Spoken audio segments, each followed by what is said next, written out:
Muito bem, amigos, aqui estamos na Roche, hoje dentro da AgriShow, fazendo mais um episódio especial aqui da AgroIdeas na AgriShow, e hoje estamos com um convidado muito especial. Mas antes de apresentá-lo, eu quero falar aqui com vocês que estão nos acompanhando e querem conhecer mais do agronegócio. O nosso objetivo é trazer para vocês grandes líderes, grandes histórias e fazer com que vocês se conectem mais com as verdadeiras histórias do agronegócio. Muito bom dia, Eduardo. Como é que você está, meu amigo? Tudo certo, Nicolas. Uma felicidade estar aqui novamente no stand da Roche, né, para a gente ter uma conversa e escutar mais uma história que eu acredito que vai ser extremamente inspiradora e transformadora para quem está nos ouvindo. E tô ansioso também porque a conversa que a gente teve antes já de vir para esse episódio já deixou a gente bem ansioso, né, para escutar toda essa história. Eu acho que vai ser fantástico. Chegou a hora de tirar o suspense. Estamos hoje falando com o Rodrigo Duque, que nada mais, nada menos é o CEO da Roche, mas para que você tenha noção, o Rodrigo foi um dos CEOs mais jovens a assumir uma multinacional no Brasil e hoje ele lidera uma das companhias mais inovadoras do agro mundial. A Roche, como vocês sabem, é uma empresa também gerida pelo seu atual fundador, que é o senhor Michael Roche, e está presente no Brasil há alguns anos. E hoje a gente vai entender como aconteceu todo esse encontro e como o Rodrigo saiu tão jovem da sua casa para rodar o Brasil, trabalhar em grandes empresas do agro e chegar ao posto mais desejado por muitos profissionais. Muito bom dia, Rodrigo. Obrigado aqui pelo seu tempo. Estamos muito felizes aqui de estar com você, compartilhando esse momento.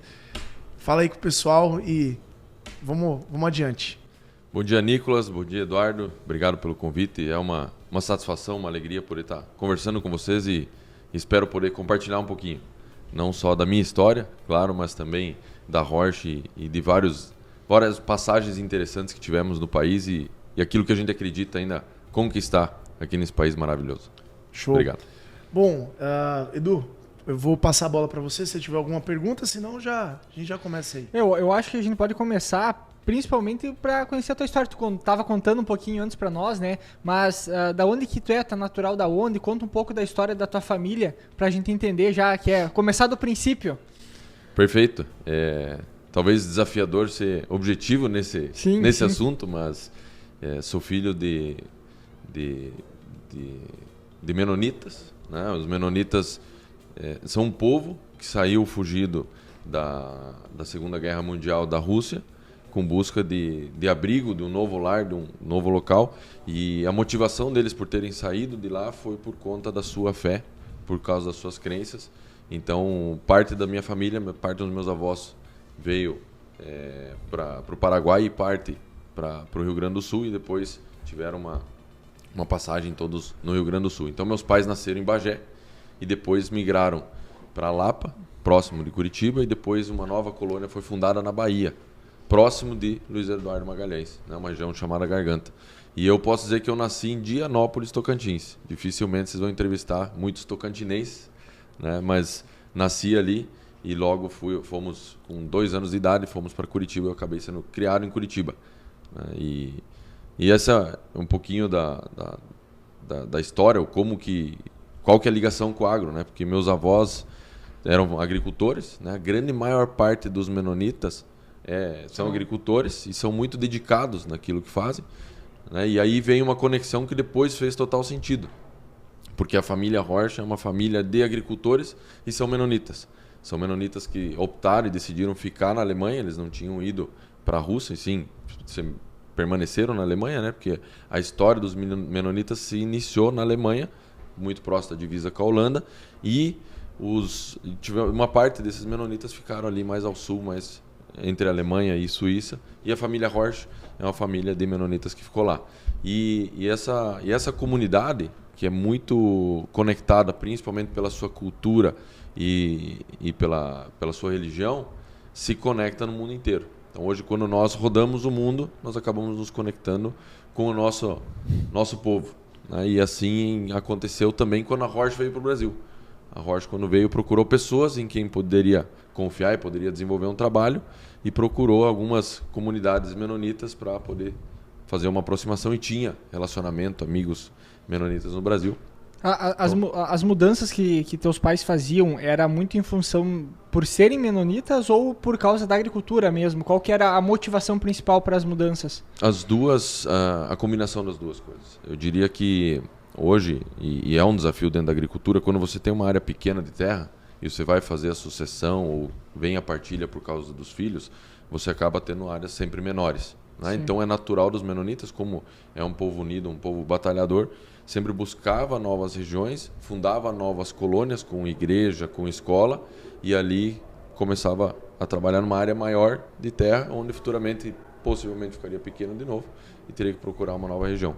E por isso que saíram do Paraguai, vieram para o Brasil, do Brasil lá de Bagé vieram para lá, para fundar uma nova colônia e depois na Bahia novamente. Né? E aí tem um detalhe, né? O que a cultura preserva além, obviamente, da fé? Preserva também a questão da língua, porque os menonitas iniciaram, né, a sua jornada ali na Alemanha. Então, conta um pouquinho pra gente como é que essa comunidade interage. Todos falam alemão? Como é que funciona? Isso mudou muito. Né? Natural, com o passar dos anos ou das gerações, que se diminua essa interação, essa tradição. Mas existe uma língua que nós chamamos de Plattdeutsch, que é uma língua, é um dialeto do alemão que é falado pelos menonitas, onde praticamente todos os menonitas falam essa mesma língua. Então, quando eu vou para o Paraguai, eu falo essa língua. Quando eu vou para a Bolívia, eu falo essa língua, onde tem menonitas até hoje. Né? Os alemães ficaram focados mais no alemão e no Bairisch, que é o dialeto da região, da micro-região deles lá, mas existe essa língua.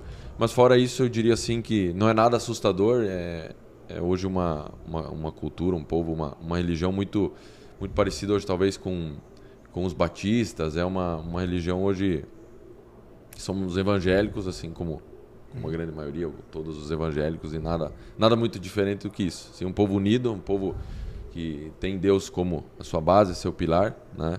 E acredita, obviamente, na Trindade, né? Batizados depois de adultos por uma decisão, cada um decide o momento de se batizar, mas hoje um povo que é aberto, hoje não é porque você está numa comunidade menonita, ela só aceita como menonitas, pelo contrário, hoje é aberta e todos são muito bem-vindos e interagimos muito bem com todos. E aí, a gente até chegou na Horsch já logo de primeira, por conta da tua vivência. Quantos anos de Horsch já?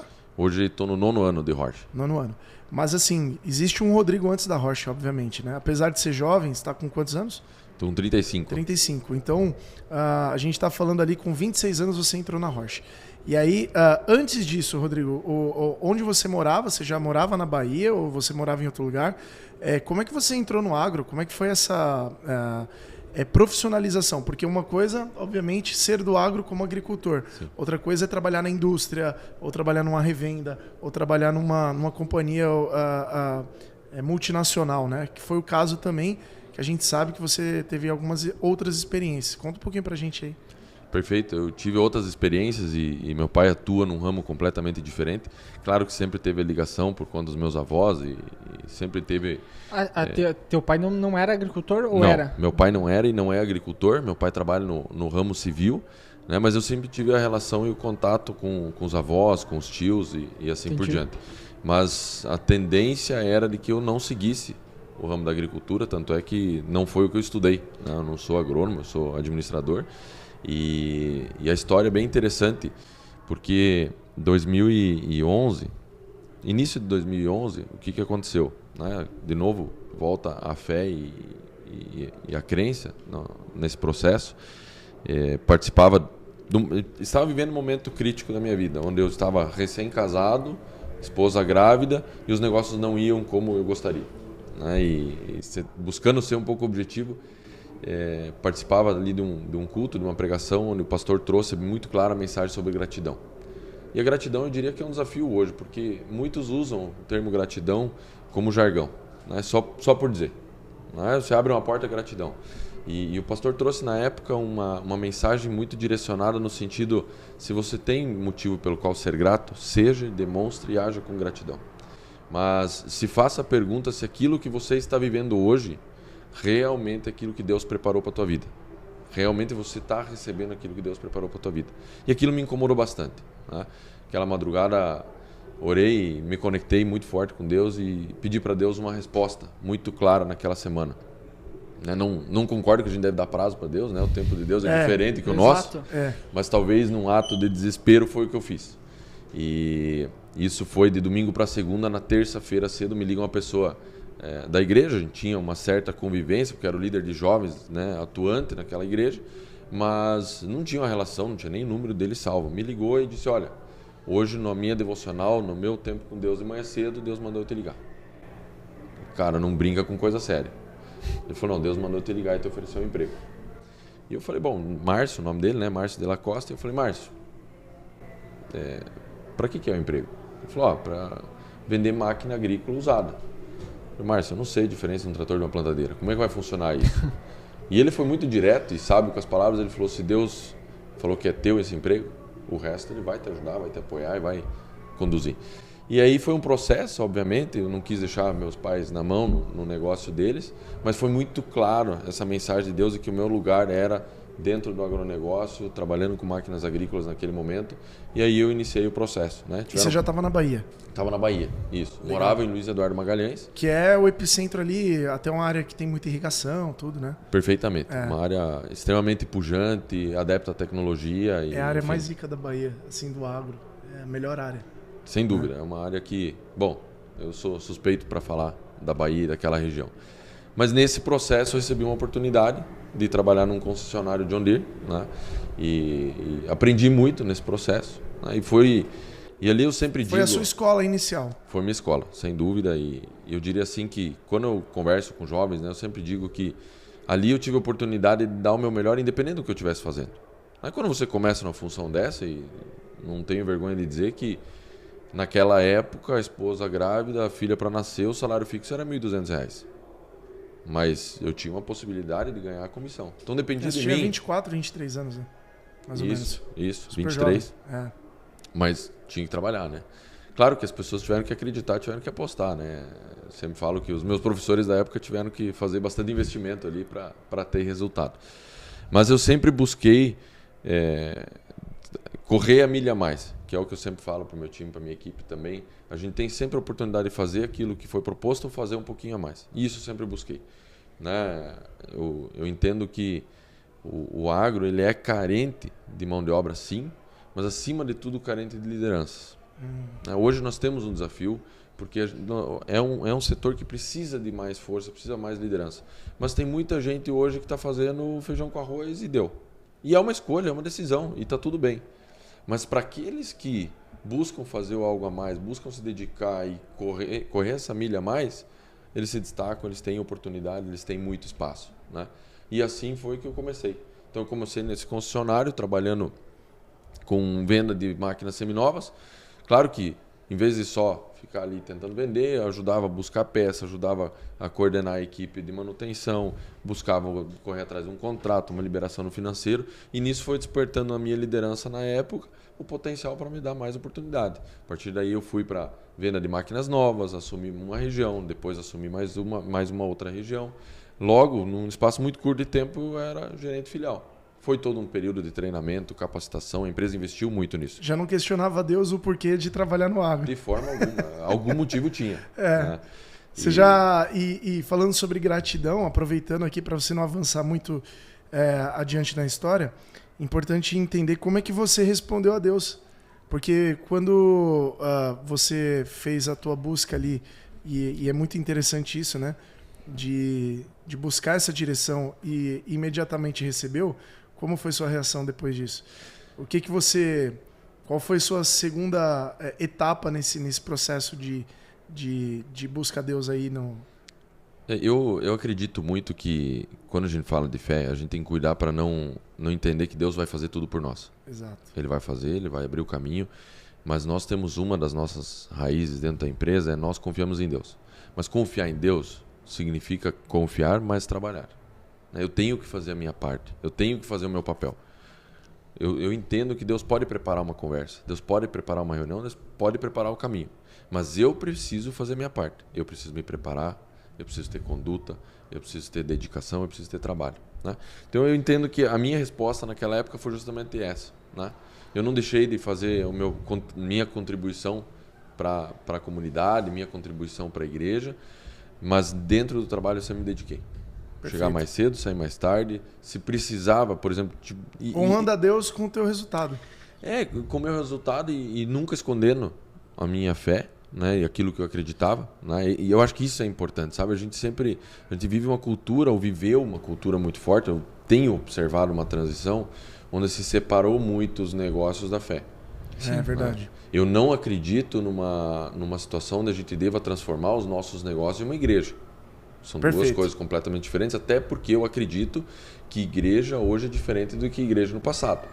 Né? Não é só sobre templo, é sobre você viver aquilo que você acredita, aquilo que você prega, aquilo que você quer que os outros entendam, vejam ou pratiquem. Né?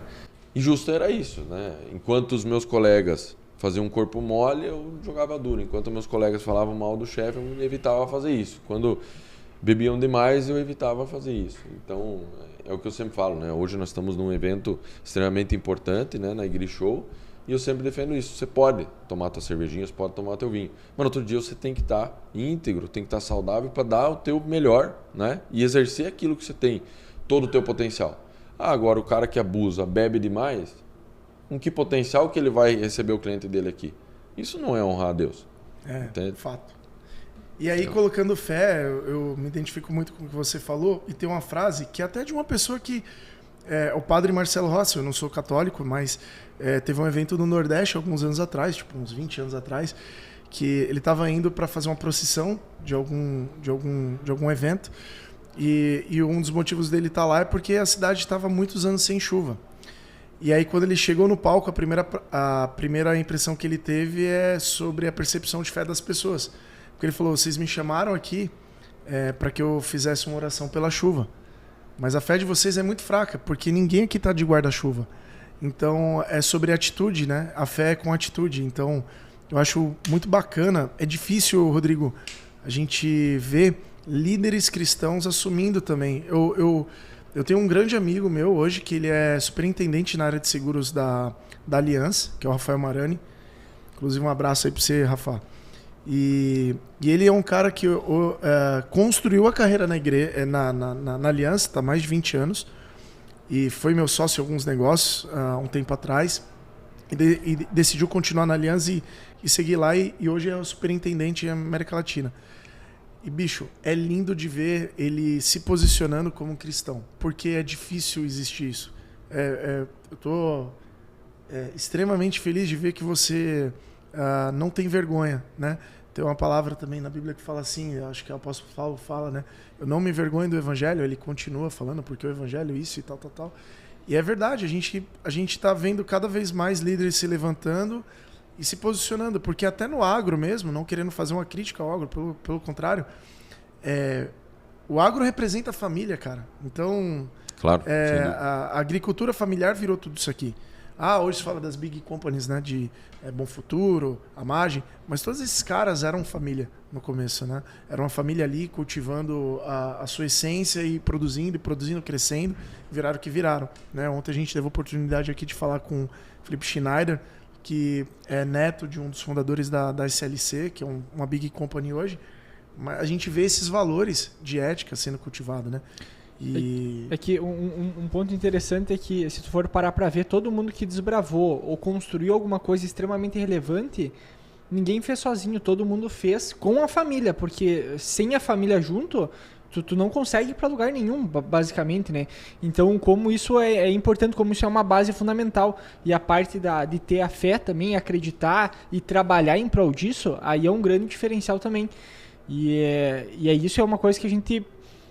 talvez hoje careça, mas ao mesmo tempo a gente vê alguns movimentos mostrando que isso novamente está ganhando força de alguma maneira. Então, não dá para explicar o porquê a gente se afastou tanto da fé, mas dá para entender os efeitos disso, né? Nunca se teve tanta gente ansiosa, tanta gente com depressão, e a busca da fé às vezes não é... muita gente acha que porque minha vida vai melhorar, busca, né? A igreja... eu preciso melhorar de vida, ganhar dinheiro e tal. Mas no final ali, no bottom ali da vida, né?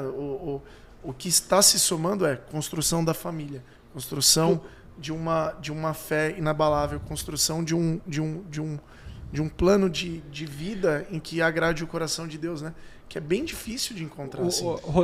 Deixa eu só te falar, pode complementar depois no que tu ia falar agora, mas quando tu pediu para Deus, tu acredita que foi mais em busca de um propósito ou realmente por uma dificuldade que tu tinha no momento? Qual que era o que tu buscava realmente? Eu diria que naquele momento é difícil você ter clareza.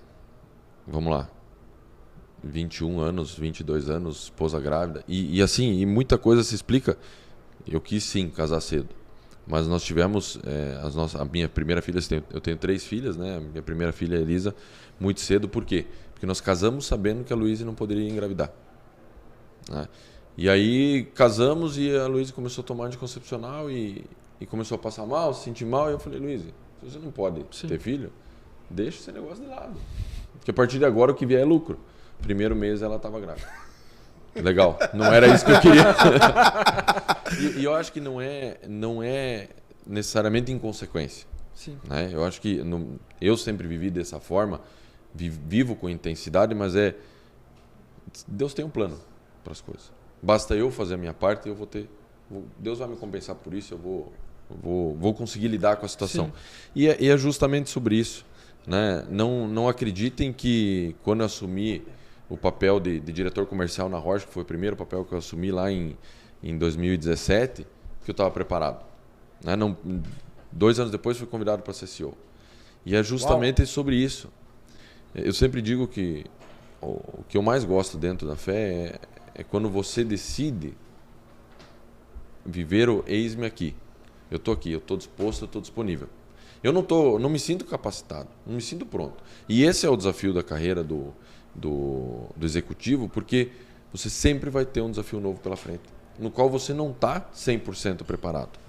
Né? Assim como eu não estava 100% preparado para assumir como CEO naquela época, e fui transparente com os alemães, e eles gostam disso também. Quantos anos você foi? Com 29. 29, cara. E aí eu falei assim, olha, eu não me sinto preparado, não sei de todas as 2 coisas. 2 anos de empresa, inclusive. 2 anos de empresa. Não tenho conhecimento necessário para tudo isso, né? Mas eu estou disponível, estou disposto, se vocês quiserem me acreditar. Claro que eles acreditavam. Lembra até uma me oração convidaram. de Davi, né, cara? O Davi fala antes de enfrentar Golias, né? Senhor, eu não sou tão forte, eu não sou tão capaz, mas tu me capacita. Eu enfrentou o gigante. Viu, tem a série agora, A Casa de Davi, que tem, né, na Amazon. Cara, tem uma parte que eu achei bacana, foi quando Samuel, que ele chega no Davi pra ungir Davi, né? E aí ele começa a rir, tipo, o que Deus vê, tipo, a gente não vê, entende? Então, claro. Cara, isso é fantástico pra ver como ele enxerga um potencial em nós que a gente às vezes não compreende, né? Claro. E o que a gente precisa separar nesse processo, eu acho que isso é algo que nós estamos vivendo hoje, nós, como cristãos, nós vamos falhar também. Nós temos que ter humildade para aceitar isso, pedir perdão e começar de novo e tentar de novo. Mas muitas vezes as pessoas separaram isso porque se acreditava muito que o cara é cristão, o cara tem que ser impecável, o cara não pode pecar, o cara não pode falhar, o cara não pode gaguejar em nenhum momento. Né? E pelo contrário, eu acho que é justo sobre isso. Se eu tenho humildade para aceitar, e não vou dizer que é fácil, eu venho de uma cultura menonita, uma cultura alemã, ter humildade é um trabalho diário. Quem trabalha comigo sabe que tem momentos que eu tenho que lutar com isso, eu tenho que desenvolver isso, eu tenho que buscar isso, porque não é algo natural, não é o meu natural. Né? E às vezes a gente vive sob pressão todo dia. Sim. E às vezes algumas coisas escapam do controle. A gente voltar atrás e falar, opa, é verdade. Me desculpa, me perdoa, vamos de novo. Assim como na criação dos filhos. Né? E quando você pergunta ali sobre essa transição, eu tive um momento muito interessante na minha carreira, na história até aqui, que foi o momento onde a gente planejava a inauguração da fábrica. Cara, é um momento extremamente interessante, importante. Era um marco na minha carreira. Porque, vale dizer aqui pro nosso ouvinte, né? A Horsch importava as máquinas, né? Então, essas máquinas literalmente eram vendidas, aí provavelmente tinha um CD, um centro de distribuição, e era tudo importado. Então, você tinha vários desafios também para vender no começo, né? Eu diria e aí que a junto... fábrica vem com confirmar o sucesso de vendas naquele modelo que já era difícil, né? Sim, mas eu diria assim, que é até um pouco mais complexo, porque logo no início a gente já iniciou um processo de fabricação, porque era muito claro que para ter sucesso no Brasil, para você participar do jogo ativamente, aqui você tem que produzir no Brasil. E a nossa Ficou quantos intenção... anos assim, só vendendo o importado? Na verdade, quando a gente começou efetivamente, comercialmente no Brasil, foi em 2017, ali a gente já começou fabricando. Ah, Então tá. 70% das máquinas do primeiro ano vieram da Alemanha e 10% e 30% aqui. Ah, legal. Mas qual que era o desafio? Teve uma transição rápida. Teve uma transição, mas, mesmo assim, o início foi o quê? Um barracão alugado, uma pessoa muito importante da Alemanha aqui ajudando, trabalhando, desenvolvendo, e está aqui até hoje, e pessoas locais onde a gente começou a fazer esse trabalho. Só que dá para dizer que era uma garagem, uma oficina, 2.000 metros quadrados? Sim. Mas era no mesmo barracão, a gente tinha depósito de peça, a gente soldava, a gente mandava para pintar, voltava, montava, tudo no mesmo barracão. Controle de qualidade, tudo no mesmo barracão. E esse pessoal da Alemanha que veio era da engenharia. Era um engenheiro nosso da Alemanha, né? Era o melhor engenheiro de plantio lá na época, veio e está morando. E hoje eu brinco com ele que é 51% brasileiro, né? Então, Eu já falo português? já fala português, fala legal. bem, tá tudo certo. Que legal. Mas o que acontece nesse momento é que o agricultor ainda não acredita na Horsch, nesse momento. Porque é muito simples, eu estou no barracão alugado, com 10, 20 colaboradores, para ensacar a viola é muito fácil. E aí a gente teve um marco importante, foi o momento onde nós compramos o terreno. Aí quando a gente foi, e até foi uma discussão nossa. Isso onde? Curitiba. Tudo Curitiba. Tudo Curitiba, 2020. E aí você saiu da Bahia. Antes de você até complementar, você estava lá na John Deere, numa revenda na Bahia. Como é que o pessoal da Horsch te descobriu? Eu diria assim, é bem Foi outra simples. oração? Não. Pode ter sido, né? Você orou em alemão? Né? Pode ter sido. Boa, eu vou tentar na próxima orar em alemão. Já orou em alemão? Já orei em alemão, claro. Caramba, mas, meu. Putz. É que depende a intensidade que você tá Quem tá dentro olhando de uma longe língua. Fala, nossa, você tá brigando com Deus, né? Porque o alemão, todo mundo briga, né? Brinca com... O Klaus contou pra nós uma piada que tem uma expressão em alemão que eu achei muito engraçada. Depois tem que aprender a palavra em alemão só pra replicar a piada. Eu vou estudar alemão, cara. Nem que seja no Duolingo, assim, 1 hora por dia, cara. A vida é muito curta pra isso. Cuidado. Porque, assim, de verdade, a gente até avançou um pouquinho, você já tá falando de como foi o início da Horsch. Mas, cara, como é que te descobriram, bicho? Lá na Bahia. Na verdade, assim. Vai ver se era um baita vendedor já, tal, já tava gerenciando... Pode ser que sim, né? Mas a grande verdade é que quando a Horsch veio para o Brasil, ela procurou as relações, os contatos através dos menonitas e parentesco e primo daqui, primo dali. Tem um cliente nosso na Alemanha que é um grande amigo da família já há muito tempo. Da família Horsch. Da família Horsch, que é o Siegfried Epp, que eu atendia como John Deere. Então eu vendi para ele o primeiro trator que puxou a primeira Horsch, na verdade, o trator que puxou a primeira Horsch, e eu tinha ali uma relação muito próxima com ele e ele me apresentou para os alemães. Assim como eu tinha uma relação muito próxima com o diretor na época aqui do Brasil, né? O cunhado dele é meu padrinho de casamento, então acaba que no final das contas, então, tudo detalhe, menonita, tudo já amigo. falava alemão. Já falava alemão. Desde criancinha. Claro que naquele momento falava muito mal, porque eu estudei o alemão na minha infância, na escola, etc., mas fiquei 10 anos sem praticar. Então era um alemão bem enferrujado. Né? E aí nesse processo a gente sempre manteve uma relação. Né? E num determinado momento ficou claro que quando fôssemos iniciar a operação comercial no Brasil, que eles me chamariam para trabalhar com eles. É muito simples, porque... Bicho, era 3 combinações muito boas para eles, né? Primeiro, menonita, que é o que rege a visão de pessoas ali, importante. Segundo, ter experiência no agro e já atuar como um líder e numa grande empresa. E o terceiro, o alemão, bicho. Claro. E eu diria que assim, o fato de eu estar trabalhando num concessionário e não numa fábrica também interessava muito os alemães, porque esse é um grande desafio. Você vir para um país diferente, você ter construído do zero e a relação fábrica e concessionária é extremamente importante e estratégica. Então, para eles fez sentido. Né? E tem um outro fator agravante que as experiências das indústrias alemãs no Brasil no passado, uma grande parte foi de insucesso, foi frustrada. Né? Eu vivi experiências na Alemanha que eu não gostaria que meus colegas do agro vivessem. Por quê? Porque teve história ruim no passado. Né? Eu não estou aqui para julgar ou para avaliar e não participei no momento, mas para eles o maior desafio... E por que muita indústria alemã demorou para vir? para o Brasil. É muito simples e muito claro de entender. No passado, algumas vieram. Tomaram pau. Foram roubadas. Ou acreditam ter sido roubadas. Eu não posso dizer se foram ou não foram. Mas acreditam terem sido roubadas. E diferente do que no Brasil, que a gente tem um desafio, tenho vários CEOs que eu tenho uma boa relação, tenho proximidade, mas a grande maioria não quer conversar. Não quer se relacionar. Lá eles jogam golfe junto, viajam junto, saem jantar junto. Então, a associação da indústria alemã é muito forte, muito unida.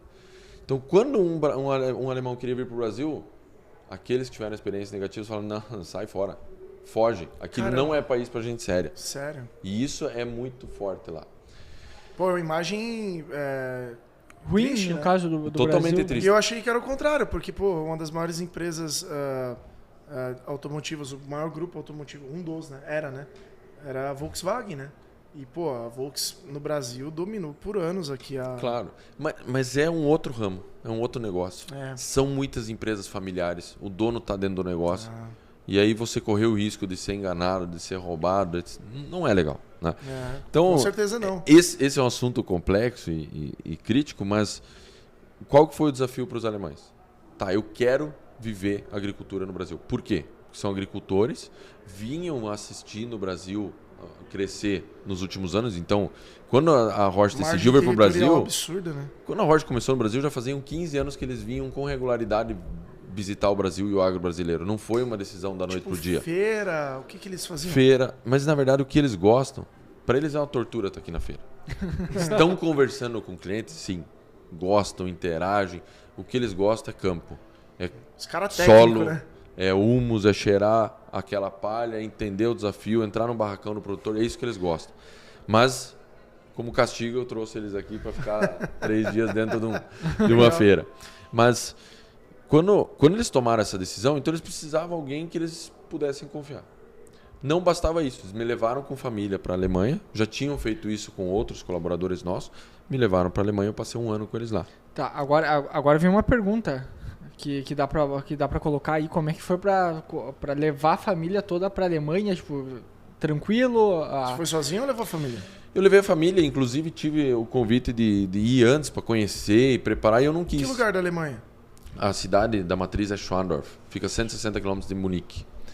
160? 160. É, pra cima ou pra baixo? Para cima. Pra cima, Direção então, República Tcheca. Então é a parte do outro muro, né?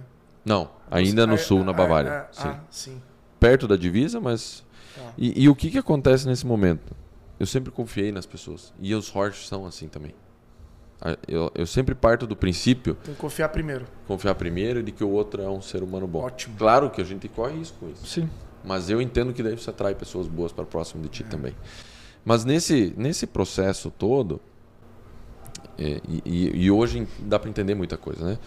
Fiz todo o processo de contratação. Vem aqui conhecer uma semana, preparar. Eu falei, não quero, eu confio. Vamos lá, é um propósito, é algo maior. Eu quero construir essa história junto no Brasil. E cheguei lá, e interessante que eu cheguei lá, tinha uma pessoa me esperando com uma plaquinha da Horsch. Os caras não falavam uma palavra em alemão. E eu saí daqui falando pra minha família, olha, fiquem tranquilos, eu falo alemão, tá tudo em casa. Cheguei lá, o cara não falava uma palavra. Ele falava o Bayerisch, que é o dialeto. Aí até eu dei um feedback pra eles, falei, galera, você vai trazer um estrangeiro, manda alguém que fala a língua da pessoa, né? Você chega num país, um desafio enorme, você com a tua família, né? Que ano foi isso, Rodrigão? Isso foi 2017, janeiro de 17. Caramba, então você ficou até 18 lá? Até final de 17, de janeiro até final de novembro, e aí eu voltei pro Brasil. E a ideia era você se aculturar na empresa mesmo. Se aculturar. E tanto é que uma curiosidade foi que durante o processo me pediram desculpa, não consegui um apartamento na cidade, será que tua esposa se importa de morar na fazenda, na sede da empresa e tal? Eu falei, cara... Meu Deus, que massa. Não, velho. a gente não se importa, porque a Luísa ela foi criada dentro de uma série de fazenda lá na Bahia e conheci ela Dá lá. pra gente também falar um pouquinho, como é que tu conheceu depois, aí terminando esse círculo aqui, como é que você se casou, meu? Porque foi cedo também, né? Então, foi cedo, mas bem... A Luísa ela é nascida em Cascavel, os pais dela são de Cascavel, mas foram muito cedo para Bahia, né? Meu sogro trabalha com projetos de irrigação. Menonitas? Não menonitas. E eu fui um dos primeiros, e da minha geração, poucos casaram com não menonitas. Talvez até sou um pouco criticado e julgado por alguns, mas tudo bem. Eu tinha meus motivos, né? Claro, Mas nós começamos a... Eu vim de Curitiba para Luiz Eduardo e a Luiz veio de Brasília para Luiz Eduardo, nós nos conhecemos na igreja. Né? E ali a gente se conheceu e a decisão foi muito simples, muito rápida. Né? Para nós fez sentido, era muito claro que nós queríamos casar, então em um ano nós casamos. Dia 12 de junho começamos a namorar, 12 de dezembro noivamos. E tem um princípio que a gente estudou aqui dos menonitas, que é o seguinte, o menonita se torna um menonita a partir do momento que ele decide ser batizado também. Então ela se batizou, então ela não nasce um menonita, nasce filhos de menonita e depois se mas batiza, você né? tem que separar um pouco o que é a religião, aquilo que você vive a partir daquele momento e aquilo que é sangue e tudo bem. Né? Eu acho que existe ainda uma defesa muito grande e claro, nós temos que separar porque dos menonitas existem aqueles que ficaram presos no passado e criaram uma nova religião e eu não concordo com muita coisa que acontece. Ah, é? Sim. Criaram? Hoje existem alguns grupos menonitas que a gente chama dos mais tradicionais que desvirtuaram muita coisa. Toda religião mas tem tudo isso. bem. Né? A gente até muitas vezes é confundido com esses grupos. E tem coisa ruim nessa história também. Mas hoje, o que a gente acredita, o que a gente entende? Nós temos uma fé, acreditamos em Deus e nós gostaríamos que o próximo, aquelas pessoas que a gente ama, que a gente gosta, também acreditassem e vivessem aquilo que a gente convertessem vive. a isso. Né? Exatamente. Porque tenham essa vivência. Vivam isso que a gente vive. Essa relação, esse relacionamento, esse cuidado de Deus nas nossas vidas. Então é sobre isso. Né? Então ela de fato foi uma grande parceira, porque chegou lá esperando um AP, ganhou uma casa na fazenda. Né? Eu já estava combinado e para ela foi tinha melhor. Quantos filhos já nessa época? 3. Já tinha uns 3. Então em 6 anos você fez o trem, né? Mas o teu terceiro, a menina mais nova, tava com quantos anos? 6 meses. 6 meses? Na verdade a gente Nossa adiou Senhora. um pouco a ida para poder... Ela tá com 6 meses. É verdade, o porpério, né? Mas é desafiador. Não, mas o negócio na vida é As não... primeiras palavras em alemão? Não deu Em tempo, alemão, né? exatamente. Não deu tempo. Mas os primeiros passos foram na Alemanha. Mas por que perder tempo? Por que demorar para fazer as coisas? Se você tem uma clareza, você está decidido, tem que ter atitude e fazer. E você já estava CEO nessa transição ou só foi depois dessa viagem? Não. Nessa fase eu fui convidado para começar a estruturar o comercial. E não fui... Você nem imaginava, talvez. Não, e eu acho que tem algumas coisas na história que depois fazem muito sentido, né? Quando eu fui convidado muito cedo, fui convidado em maio de 2016 para ir para lá. Uhum. E eu coloquei uma condição. Quem me ligou foi o diretor no Brasil na época, junto com um dos sócios, que é o Traugot. E eu coloquei uma condição. E eles achavam que seria financeiro. Porque a maioria está preocupado primeiro com o financeiro, depois com o resto. E a condição minha era ir em janeiro para lá. Fui convidado em maio e a minha condição era em janeiro. Né? Claro que num primeiro momento ele fez 1 minuto de silêncio, né? Porque como é que eu faço com isso agora? Eu queria que fosse agora, né? Mas ele me pergunta por quê e eu disse assim, olha, eu tenho 2 coisas importantes. Primeiro, a minha filha vai nascer. É verdade. Por mais que um passaporte alemão tenha valor, imagina ter um filho lá sem estrutura, minha esposa não fala alemão, não tem como. Então seria bom ela ter 6 meses. O segundo ponto é que eu trabalho numa empresa onde acreditou no meu trabalho, acreditou na minha dedicação e eu tenho uma meta para cumprir esse ano, eu tenho um objetivo firmado, eu tenho que preparar alguém, eu tenho que treinar alguém, eu tenho que passar a carteira. Muito bem feito, então. E aí veio de novo 1 minuto de silêncio. Ali eu achei que tinha perdido a minha oportunidade. Então foi o seguinte, então recapitulando aqui, você estava líder já em alguma concessionária da John Deere. Numa filial deles. Numa filial há 5 anos. E aí veio uma proposta da Horsch depois de ter rolado esse encontro. E aí os caras imediatamente falaram, pode vir para cá. Aí você falou, não vou abandonar. Pô, que lição, né? Porque... Isso o Felipe ontem comentou também, que é, por exemplo, assim, ó, teoricamente, se tu tivesse topado, tu não estaria fazendo algo errado, mas não seria o mais certo ao mesmo tempo. Exato. E tu optou pelo mais certo mesmo que aquilo, de alguma maneira, pudesse te prejudicar. E isso é um valor extremamente forte. Eu posso falar por experiência vivida dos 2 lados. Eu já tive a oportunidade de quando eu estava no mercado de trabalho, trabalhando, de visualizar uma nova oportunidade, até para sair para empreender, no caso, né? Eu falei, eu não posso abandonar o barco aqui, bicho. Eu fiquei, vamos dizer, um aviso prévio hoje no Brasil, legalmente é 30 dias. Sim. Eu fiquei 4 meses até montar uma equipe e repassar. E deu super certo. 1 ano e meio depois, quando eu precisei de aporte na empresa, o dono daquela empresa que eu trabalhei foi meu investidor na empresa, cara. E é esse o ponto que a gente tem que lembrar de Deus, né? O princípio, né? A gente plantar e saber que... E eu nem estava pensando nisso, inclusive, né? Claro. Eu fiz pela ética. E ver que você fez isso, pô, é muito importante. Porque a gente passa na pele o contrário hoje. Lógico, Pô, lógico. Quantos funcionários a gente tem que a gente treina, que a gente põe numa posição legal? Pô, já vi casos, até na empresa nossa aqui, do cara falar assim, amanhã eu não venho. Pô, e o projeto que você está tocando? E o relacionamento com o cliente? Como é que eu vou avisar o cliente? Como assim você vai sair? Então, parabéns, assim, Rodrigo, pela atitude. Claro que com isso eu tive que firmar um compromisso com ele, né? Claro. Ele me pediu, se um dia você sair da Roche, você faria o mesmo? Eu falei, faria. Então eu tenho um compromisso nesse sentido. Mas eu também acho que tu abriu ali um flanco de confiança maior ainda. Claro. Porque ele falou, pô, ele vai fazer isso comigo se um dia ele for sair. Claro, exatamente. Entendeu? Se você fosse de bate-pronto, ele não teria visualizado essa visão que você tem de empresa, cara. Claro. Parabéns. E eu fico... E eu uso hoje isso muito nas entrevistas. Quando o colaborador fala, posso começar amanhã, e ele está trabalhando numa empresa, eu fico preocupado. Já é um ponto negativo para ele. Não é natural. Não, porque é justo sobre isso, né? Sobre você tem uma relação, você tem um compromisso. Claro que a empresa tem os compromissos. Às vezes o a empresa colaborador quer. também. Claro. Mas se o cara tá desempregado, tudo bem. Mas quando ele tá... Se o cara é relevante, vamos falar a verdade aqui. Se você é relevante no trabalho que você está, não é natural você sair do dia pra noite. Porque em nenhum lugar do mundo uma pessoa relevante consegue virar a chave e desligar o motor e o negócio voltar. Nenhum lugar do mundo. Eu nunca vi uma empresa... Inclusive, eu acho pior. Quanto maior a empresa, mais dependente ela tá do cabeça, do cérebro ali. Eu fico pensando, deve ser um pouco complexo para vocês fazer a contratação, porque vocês têm valores extremamente fortes dentro da companhia.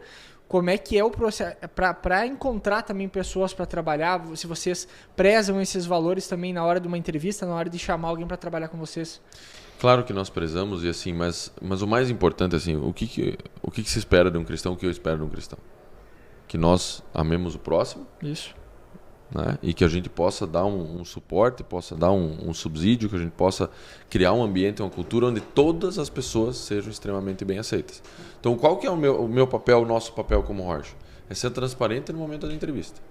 Você está entrando num ambiente cristão, num ambiente de princípios e valores. Esses princípios e valores a gente não abre mão.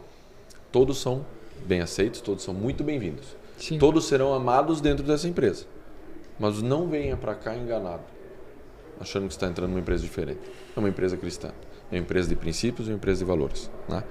E eu acho que, voltando lá no início, existe um desafio muito grande hoje para os empresários, para os diretores, de conseguir trabalhar essa questão fé dentro da empresa, essa questão ministério dentro da empresa. E eu tive uma virada de chave também. Não foi sempre muito transparente e muito claro isso. E eu até me perguntava no passado, porque uma curiosidade, lá no início da minha juventude, no meu tempo recém-casado, eu era líder de jovens da igreja. Né? E um dos cursos, dos treinamentos que eu trouxe um curso da Universidade da Família para a igreja, chamava IES, Guia de Carreiras, que hoje a gente aplica também na empresa esse curso.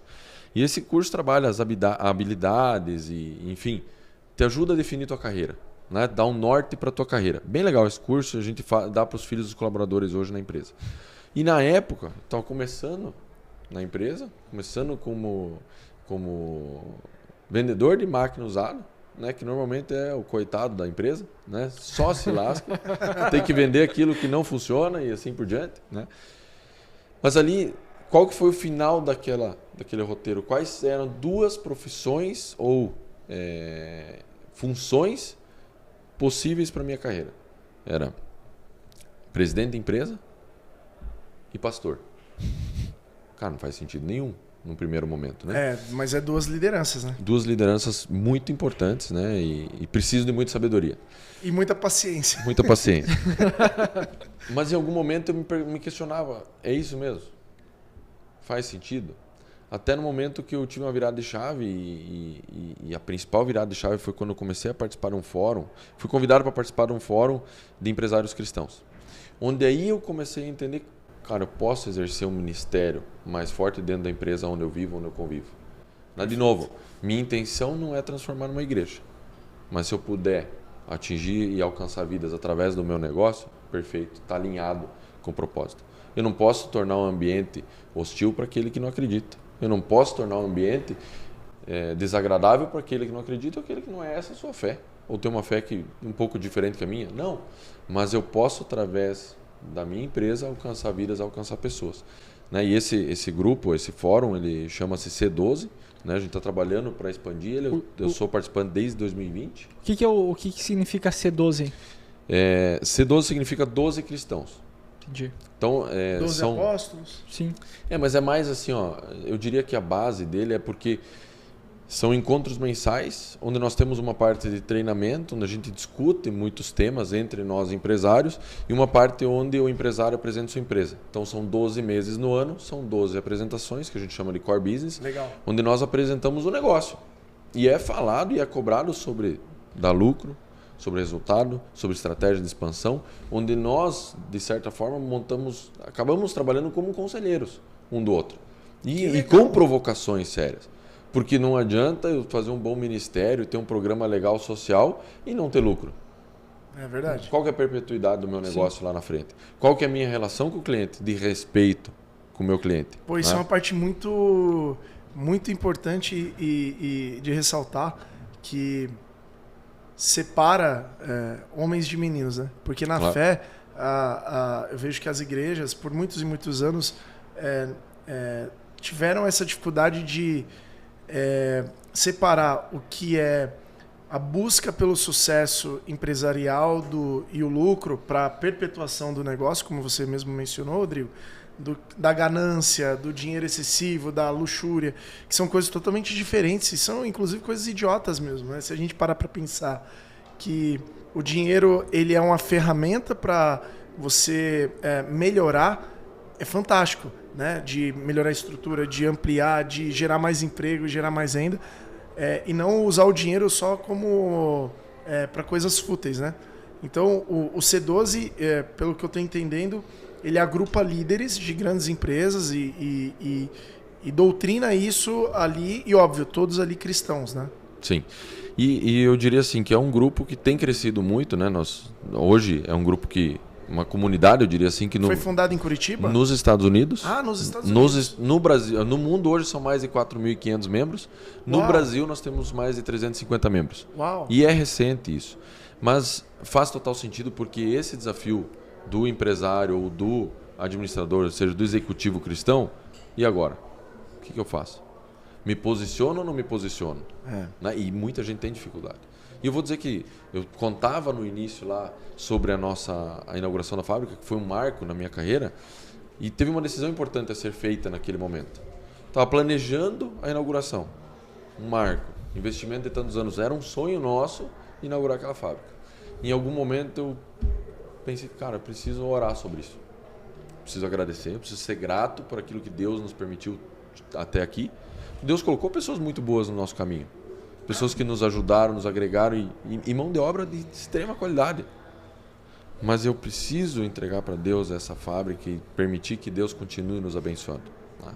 E aí numa discussão com a família, né, com os donos da empresa, na Alemanha faria, não faria, faço, não faço, faz sentido, não faz. E eu lancei uma pergunta, onde a gente deve se fazer mais vezes. No momento que eu penso sobre isso, tenho dúvida sobre essa decisão, decido não fazer, será que não é uma forma de negar a Cristo? É pesado. É difícil de... Mas qual é o problema? De eu expor a minha fé e durante uma inauguração de uma fábrica minha, agradecer a Deus, que eu entendo como uma base para tudo aquilo, agradecer e pedir que Ele continue me abençoando. E aí foi o que a gente fez. Né? O único pedido da família, obviamente, foi que eu fizesse isso. E fez total sentido. E na inauguração da nossa fábrica eu fiz uma oração. Que legal. Em vez de alguém questionar, alguém criticar, alguém julgar, se fez ou não fiquei sabendo, e prefiro assim, muita gente veio agradecer. Muito dizer bom. Que fez sentido. Que fez total sentido para mim. E uma oração vocacional, que é aquela oração que você deixa o coração falar as palavras, que é diferente de uma reza que você segue uma cartilha. Claro. Você não fez um Pai Nosso, né? Claro. Então, de fato, é mais difícil. Já passamos por situações parecidas, né? E o impacto é muito profundo, né? O resultado ali você está se expondo como um líder em duas frentes. Um líder como empresa e um líder como cristão, né? Claro. Você está sendo colocado à prova e parece que não. Você está assimilando sempre muito a tua fé nessa tua jornada, né? E os teus pais nesse meio termo assim de fé, qual foi a importância deles nesse momento para tua vida? Porque, de verdade, bicho, a gente tá falando que você tinha 29 anos, Claro. né? Então, dá para falar ainda que você era um menino, né? Tipo, tudo bem, é um menino com a família constituída, com 3 filhas e tudo mais, mas o teu pai foi muito influente, tua mãe foi muito influente nessa tua formação, como é que foi? Sem dúvida, não só meus pais, como muitas pessoas que foram colocadas durante o caminho na minha vida, mas tem um desafio muito grande hoje, eu vejo que, e eu vivo isso também, né? Nós temos cada vez as nossas agendas mais lotadas, mais cheias, e precisamos com muita frequência priorizar algumas coisas. E tenho tido desafio com relação a isso. Inclusive, voltando para o C12, a gente começa a nossa reunião fazendo a roda de equilíbrio.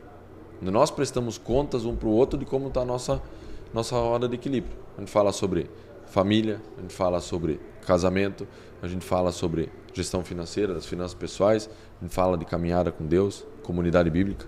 E eu diria que um papel muito importante do pai é permitir e dar a oportunidade para as crianças de ter um convívio dentro da comunidade bíblica, que é muito importante. Assim como também conhecer a palavra, entender a palavra, né? E eu acho que nesse ponto é um desafio hoje em dia para nós. Então, tem momentos que eu tenho que me dedicar, me esforçar e falar, hoje eu vou na igreja.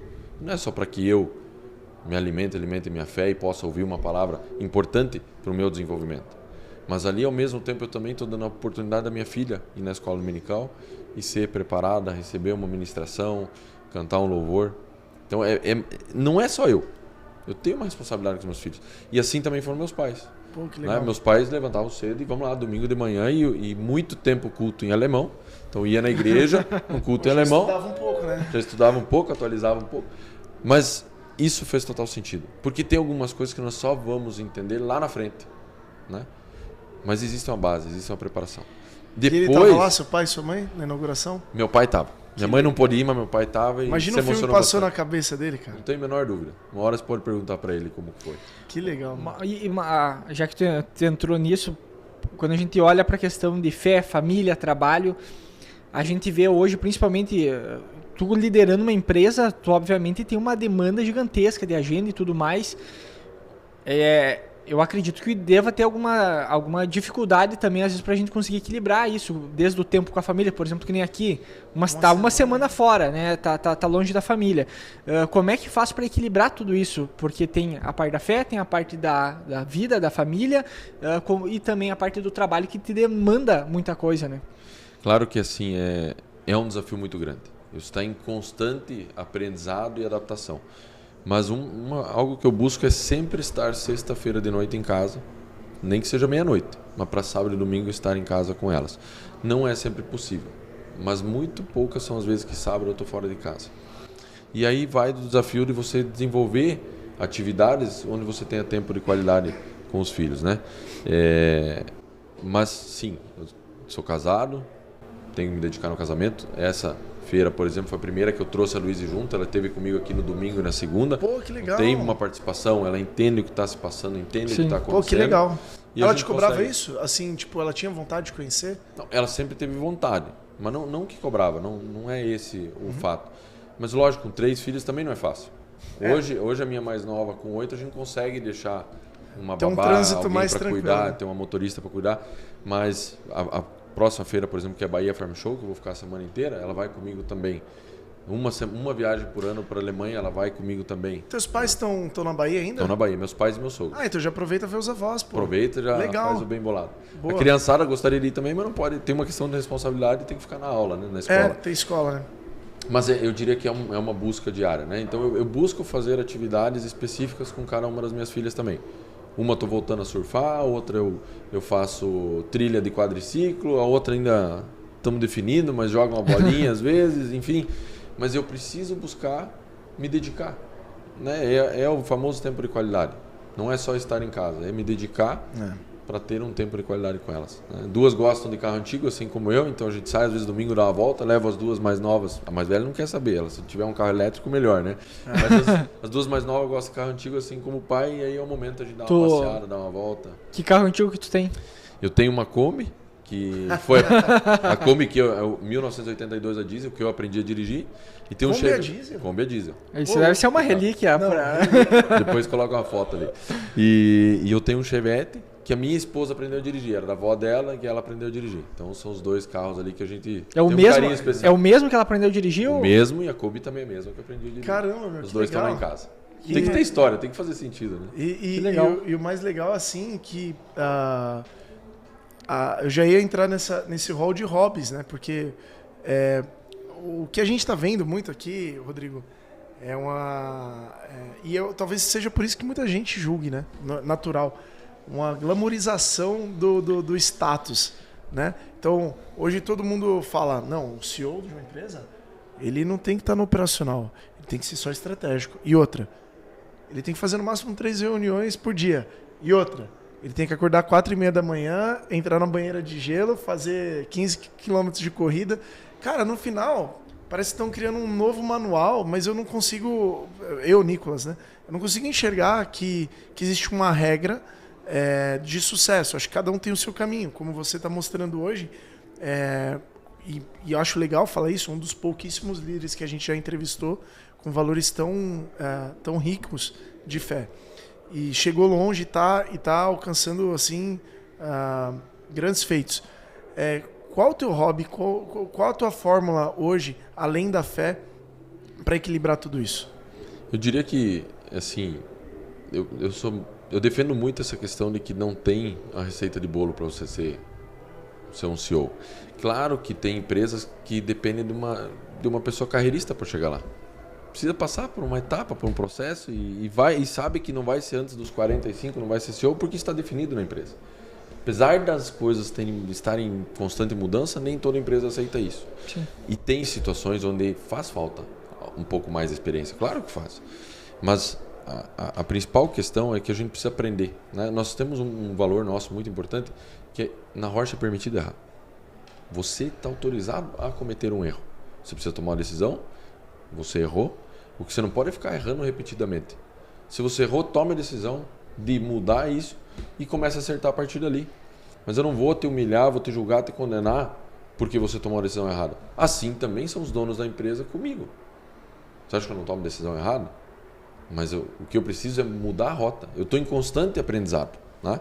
Claro que eu gosto de uma banheira de gelo, claro que eu corro, e tem dia que eu corro 10 km, mas não é uma receita de bolo. Não é porque eu nem sabia que você fazia isso, cara. Não, mas não é com toda essa regularidade. Mas assim, não é porque você... Claro que se você entrar numa banheira de gelo, os teus desafios do dia vão ficar mais leves. Mas não é isso que vai fazer você tomar a decisão certa. Existe intuição, existe sabedoria, existe preparação, existe muita coisa. Alguns dias atrás, eu ainda não terminei de ler o livro. O nome do livro é A Vida Intelectual, que é de um padre. E nesse livro ele aborda uma questão a respeito sobre conhecimento e sabedoria, né? De alguma maneira assim, que a gente hoje busca muita resposta, sei lá, eu tenho uma dúvida sobre alguma coisa, eu vou aonde? Eu vou num livro, vou em alguma coisa para pesquisar para ter aquela resposta. Porém, a sabedoria, ela parte de um princípio diferente, até mesmo da questão de pensar, de tu parar, refletir, pensar a respeito daquilo, às vezes até orar, buscar às vezes uma palavra de sabedoria na própria Bíblia, para te encontrar uma resposta. No teu caso, como é que tu acha que tu busca sabedoria também para tomar boas decisões? Porque isso é um desafio, né?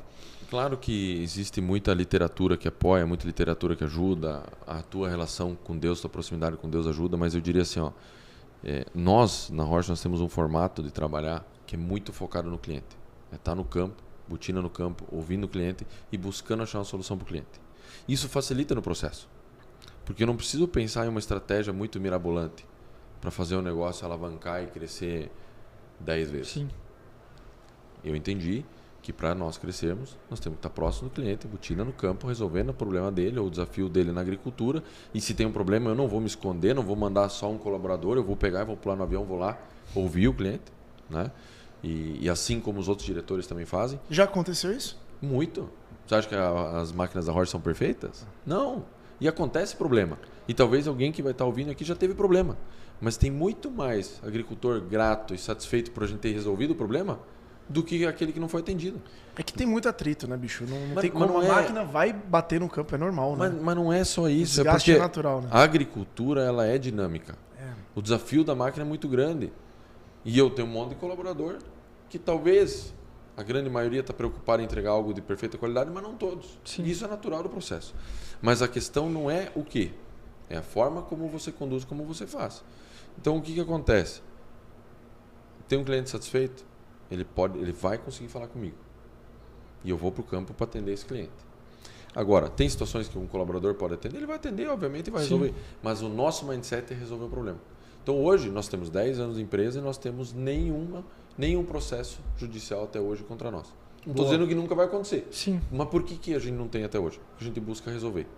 Então, e é constrangedor para o cliente, quando ele é tão bem atendido, ele fica sem graça, bicho. Porque ele vai meter a boca no trombone e aí você chega lá com um arsenal de pessoas e soluções. Talvez seja uma forma ideal para trabalhar, porque o produtor tá... mas eu acho que tem o que eu tenho ouvido, tá, Rodrigo?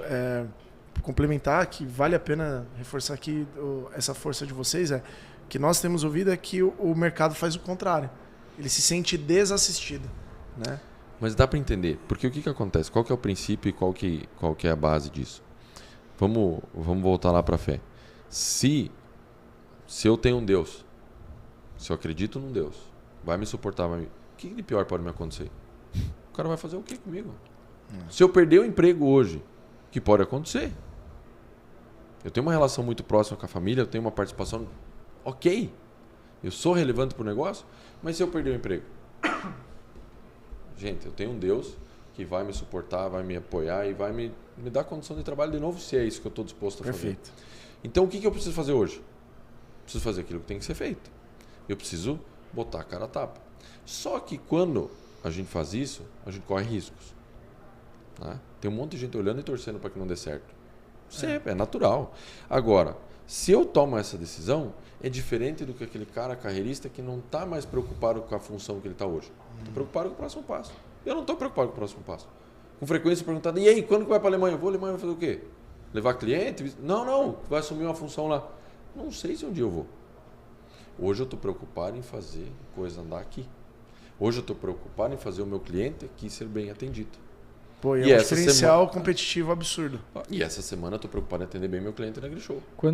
Quanto mais tu tem Deus como um pilar importante, eu acho que até ajuda a diminuir a ansiedade de alguma maneira, porque tu não fica pensando no sentido de que o que vai acontecer amanhã, depois de amanhã, mês que vem, daqui um ano. Não, cara, vive o hoje, né? Porque tem algo maior, tem Deus cuidando da gente de alguma maneira.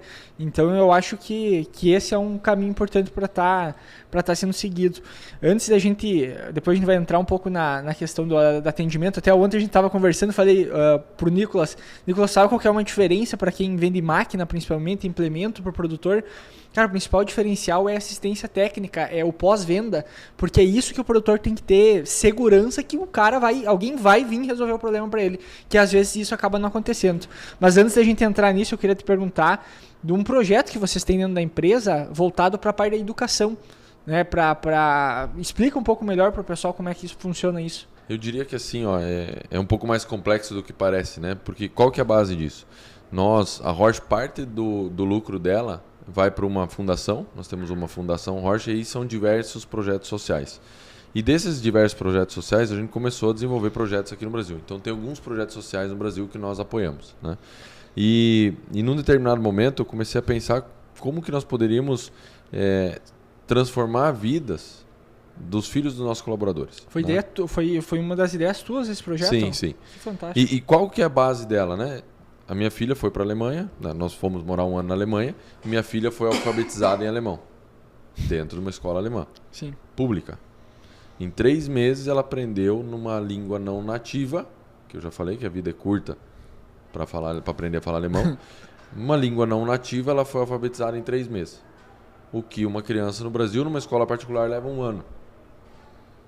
Para nós foi uma mudança assim, de realidade, uma discrepância muito grande a diferença da educação no Brasil e na Alemanha. Até na base, a forma como eles fazem todo o pré antes de entrar na escola é completamente diferente. Eu ia até fazer uma brincadeira, se bobear, ela até aprendeu mecânica na Alemanha, né? Não foi. Mas uma curiosidade nas quando elas chegaram lá, não tinha vaga nas Nas escolas Porque infantis... você chegou na metade ali, né? Eu cheguei na metade... Lembrando que a Alemanha, Estados Unidos está numa posição geográfica em que neva, então provavelmente por isso, né? Mas bem isso, em vez delas terem uma oportunidade de ir numa escolinha normal, a gente conseguiu vaga numa escola que chamava Escola na Floresta. Então elas chegavam... Chegou a pegar menos 17 graus. Nossa senhora! E a escola na floresta significa sem sala de aula. É o ar livre. Onde a criança, ela brinca.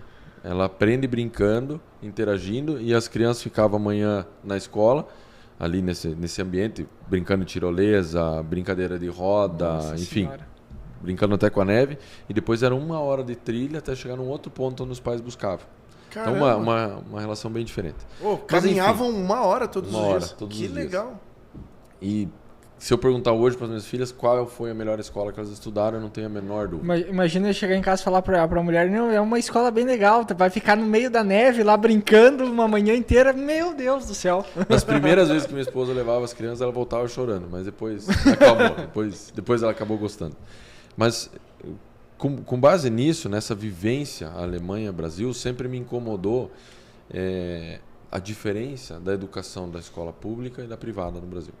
Claro que tem sido feito um trabalho, e o Paraná mesmo é exemplo disso, na melhoria, Ratinho, né?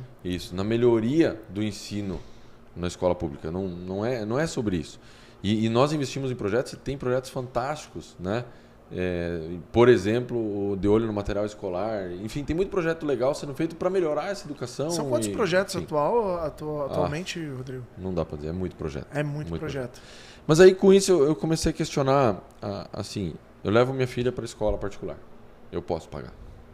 Mas se eu olho dentro de uma empresa como a Horsch, quantas crianças estão indo para uma escola particular? São muito poucas, né? E aí entramos com um projeto onde nós pagamos escola particular para todos os filhos de colaborador. Então, se tem alguém que está lá trabalhando como soldador e ganha 3, 4 mil reais por mês, como que ele vai pagar uma escola particular? E a maioria daí tem 3 filhos? Como é que funciona isso? Não é possível. Mas essa criança está sendo privada de talvez uma oportunidade melhor, um futuro melhor lá na frente. Claro que eu acho muito bacana quando você paga uma faculdade para o teu colaborador e ele agrega valor no teu negócio, mas aí eu estou pensando mais nele ou mais em mim, no retorno. Agora, se eu começo a fazer um papel diferente, de começar a pagar a educação para a criança, para o filho do colaborador, independente se ele vai trabalhar para nós ou não, mas eu estou dando um futuro melhor para ele, estou preparando. Depois dessa escola, toda essa jornada, eu tenho um guia de carreiras, que é um curso para ajudar ele a escolher a carreira e escolher bem, e não falhar nesse momento. Eu tenho um outro projeto que chama Next Gen, que é a futura geração, onde eles aprendem na prática, trabalhando dentro da fábrica, todos os processos fabris para desenvolver não só mão de obra, cidadãos. Esse grupo, por exemplo, que está passando por esse processo, tem inclusive curso de desenvolvimento humano, de liderança, né? Tem um curso que ele é aplicado lá, até minha esposa que participa e ajuda lá nesse projeto, chama Habitudes. Hábitos e atitudes. A gente está formando pessoas, desde a área profissional até na área pessoal delas, no desenvolvimento delas para quê? Claro que a maioria vai trabalhar conosco, isso vai ser bom daqui a 10 anos, 15 anos, 20 anos. Mas o meu entendimento é que nós temos a obrigação de retribuir um pouquinho para o mundo aquilo que nós fomos abençoados. Então eu cheguei no Brasil, cheguei em Curitiba, estou recebendo uma mão de obra de qualidade. Por que não retribuir um pouquinho? Eu estou recebendo mão de obra pronta. E todos os funcionários recebem esse apoio. Como que funciona? São escolas eleitas e é uma decisão do colaborador. Se ele está sendo muito bem atendido, e tem isso, tá? Sendo muito bem atendido por uma escola ou estadual ou do município e está sendo bem atendido, por que ele vai mudar? Sim. Porque aí eu diria que também nós temos excelentes escolas com um diretor, uma diretora, está fazendo um excelente trabalho e lutando por aquela escola. É verdade.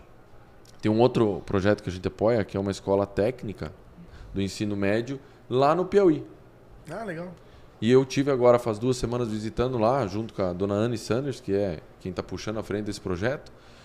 Ali as pessoas fazem diferença.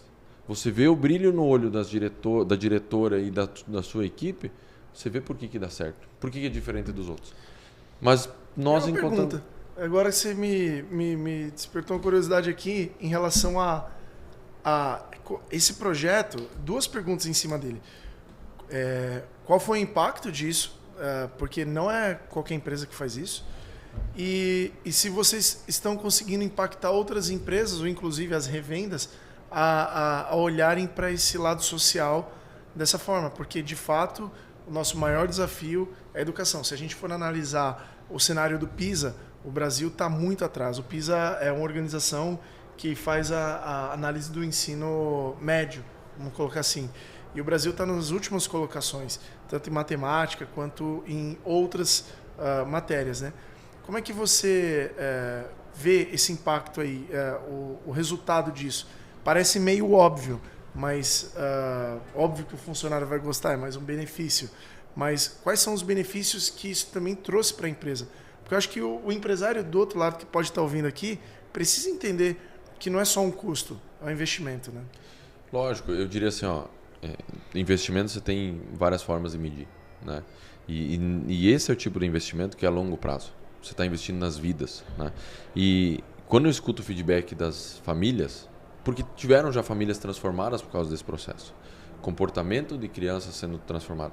Lógico que quando tem uma criança lá que já está 10 anos num ensino, num nível e vai para uma escola particular, a gente também tem a responsabilidade de apoiar, de ajudar. Hoje eu tenho uma pessoa trabalhando praticamente só em função desse projeto. Para acompanhar, tem criança que precisa de reforço. Tem criança que precisa de um apoio para comprar o material escolar, precisa de um apoio para comprar o uniforme. Não é simplesmente pagar uma mensalidade e, legal, eu estou fazendo um projeto. Não é sobre isso. Claro que quando eu falo com empresários, tem muitos empresários avaliando fazer isso também. Porque faz sentido. Custa caro. Não é... É caro, o ensino não é barato, né? Agora, eu pego todos os meus colaboradores e vou fazer isso. Esse é o maior projeto hoje social de vocês? No Brasil, sim. Nós temos outros projetos sociais no Brasil. No Brasil, eu diria que sim. Mas hoje, nível mundo, nós temos muitos projetos. Porque antes da empresa ser fundada, a fundação já existia. Ela vem primeiro. Antes da empresa dar lucro, ela já começou com projeto social. Isso está no DNA da família, dos Horsch, dos pais do Maico, que são vivos até hoje, onde nós entendemos que nós temos que retribuir. É uma obrigação nossa retribuir. Volta lá, por exemplo, de gratidão. Se eu sou grato, por que eu não vou compartilhar um pouco? E do princípio menonita também, né? Total. Mas eu diria sobre influência, sobre impacto, tem um case muito legal que uma das empresas que nos apoiou na construção da fábrica reformou uma escola muito próxima da Horsch. Foi só por isso? Não, eles também têm. Também é um empresário cristão, também é uma pessoa que tem um desejo de fazer um trabalho social. Mas despertou nele a vontade de ajudar numa escola. E agora a gente vai seguir com esse projeto, vai ampliar esse projeto. Tem alguns dias atrás eu tinha escutado uma coisa a respeito de investimento no Brasil, educação, a importância da educação.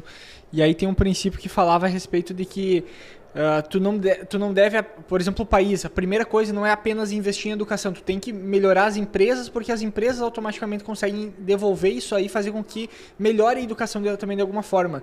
E aí o que vocês estão fazendo é muito bacana, principalmente pelo fato de que, cara, vocês não estão investindo só nas pessoas, só no futuro daquela comunidade, vocês estão investindo no país como um todo, né? É um investimento no país a ponto de que todo mundo que está ali está se transformando. Outras empresas talvez vão ver o exemplo de vocês, vão tentar replicar de alguma maneira e isso gera um movimento que fortalece todo mundo. Então, olha, obviamente, talvez deva ter outra pessoa, alguma empresa que faça isso, mas de vocês foi a primeira que eu vi realmente que tem até mesmo esse suporte de apoio, que é muito importante, não é só ajudar ali, pagar a escola, como tu bem falou, né? Tem toda uma rede de suporte por trás. Mas eu diria assim, eu convido todos os empresários a fazer uma viagem para a Alemanha e visitar indústrias, independente do ramo.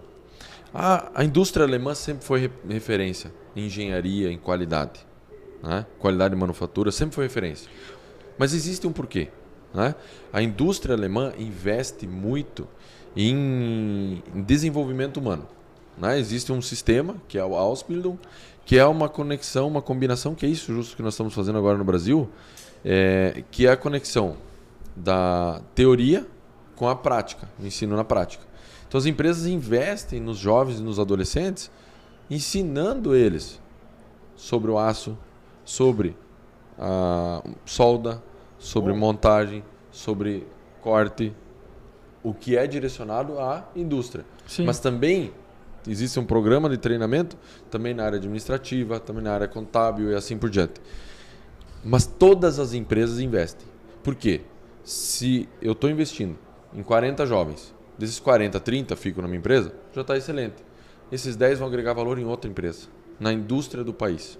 No Brasil já existem projetos como esse. Um exemplo é a Bosch. A Bosch tem um projeto muito semelhante, também trouxe replicado da Alemanha. Claro que a gente tem que adaptar para o país, mas nós fazemos muito benchmark com eles, eles nos ajudaram muito nesse começo desse processo, mas também existe. Né? Existem outras empresas no Brasil que também fazem. Mas é sobre isso. É quanto eu estou disposto a investir em pessoas que não vão me dar um retorno a curto prazo. Não vão conseguir aplicar isso agora. Essas pessoas vão dar um retorno efetivo daqui a 5 ou 10 anos. Mas se eu não investir no que eu espero daqui a 5, 10 anos, vai fazer falta lá na frente. E esse é o encorajamento que a gente tem que... Eu tomo para mim uma lição que você está nos dando hoje, Rodrigo. Porque visão de longo prazo, ela custa mais caro do que o dinheiro. Ela custa visão estratégica, ela custa ansiedade, todo mundo quer resultado rápido. A gente não tem hoje uma escola prática para isso, né? Teórica para isso, né? Porque na prática a gente tem mentores, pessoas que já passaram por isso e vão nos orientando, né? Seja conselheiro, seja pessoas mais experientes no caso. E aí, olhando todo esse contexto de tudo que a gente vê, a Horsch é uma empresa que está até hoje no controle da família, né? Qual a influência do Michael na sua vida? Como é que você, nesses 7 anos que você está à frente da empresa, você vê a tua proximidade com o Michael e como está sendo essa experiência? Diria que a proximidade é muito maior do que parece, né? Claro que eu tenho uma pessoa de contato direto, que é o Traugott, que eu falo no mínimo 2 vezes por semana, e o Traugott está a cada 60 dias aqui no Brasil. No início da operação vinha a cada 30. Mas eu tenho uma relação muito próxima com o Michael e com a Cornélia, que é a esposa dele e diretora comercial da empresa, assim como com o Philipp Horsch, que é o sócio, que mora lá na Alemanha, os dois moram na Alemanha. E com o Philipp também uma relação muito próxima, também extra-trabalho. Com todos, dá para se dizer. E quando a gente vai lá, não vamos só num restaurante, eu vou na casa deles. Quando eles vêm para o Brasil, eles vêm na minha casa. Existe uma relação muito próxima, mas existe uma confiança muito grande, uma construção muito grande. Nós juntos acreditamos e sonhamos com o futuro. Quando eu falo de educação, eu estou falando, eu acho que só a ponta do iceberg. Sim. Nós estamos sonhando em algo muito grande para o Brasil. Algo muito grande na educação no Brasil. Muito grande na educação do jovem no Brasil. É passo a passo, é uma construção. Mas quando eu sento, por exemplo, com o Philipp para jantar, eu não falo só de máquina.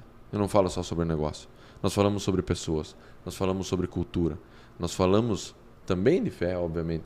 Mas nós falamos também de qual impacto nós queremos gerar na sociedade daqui a 10, 20, 30 anos.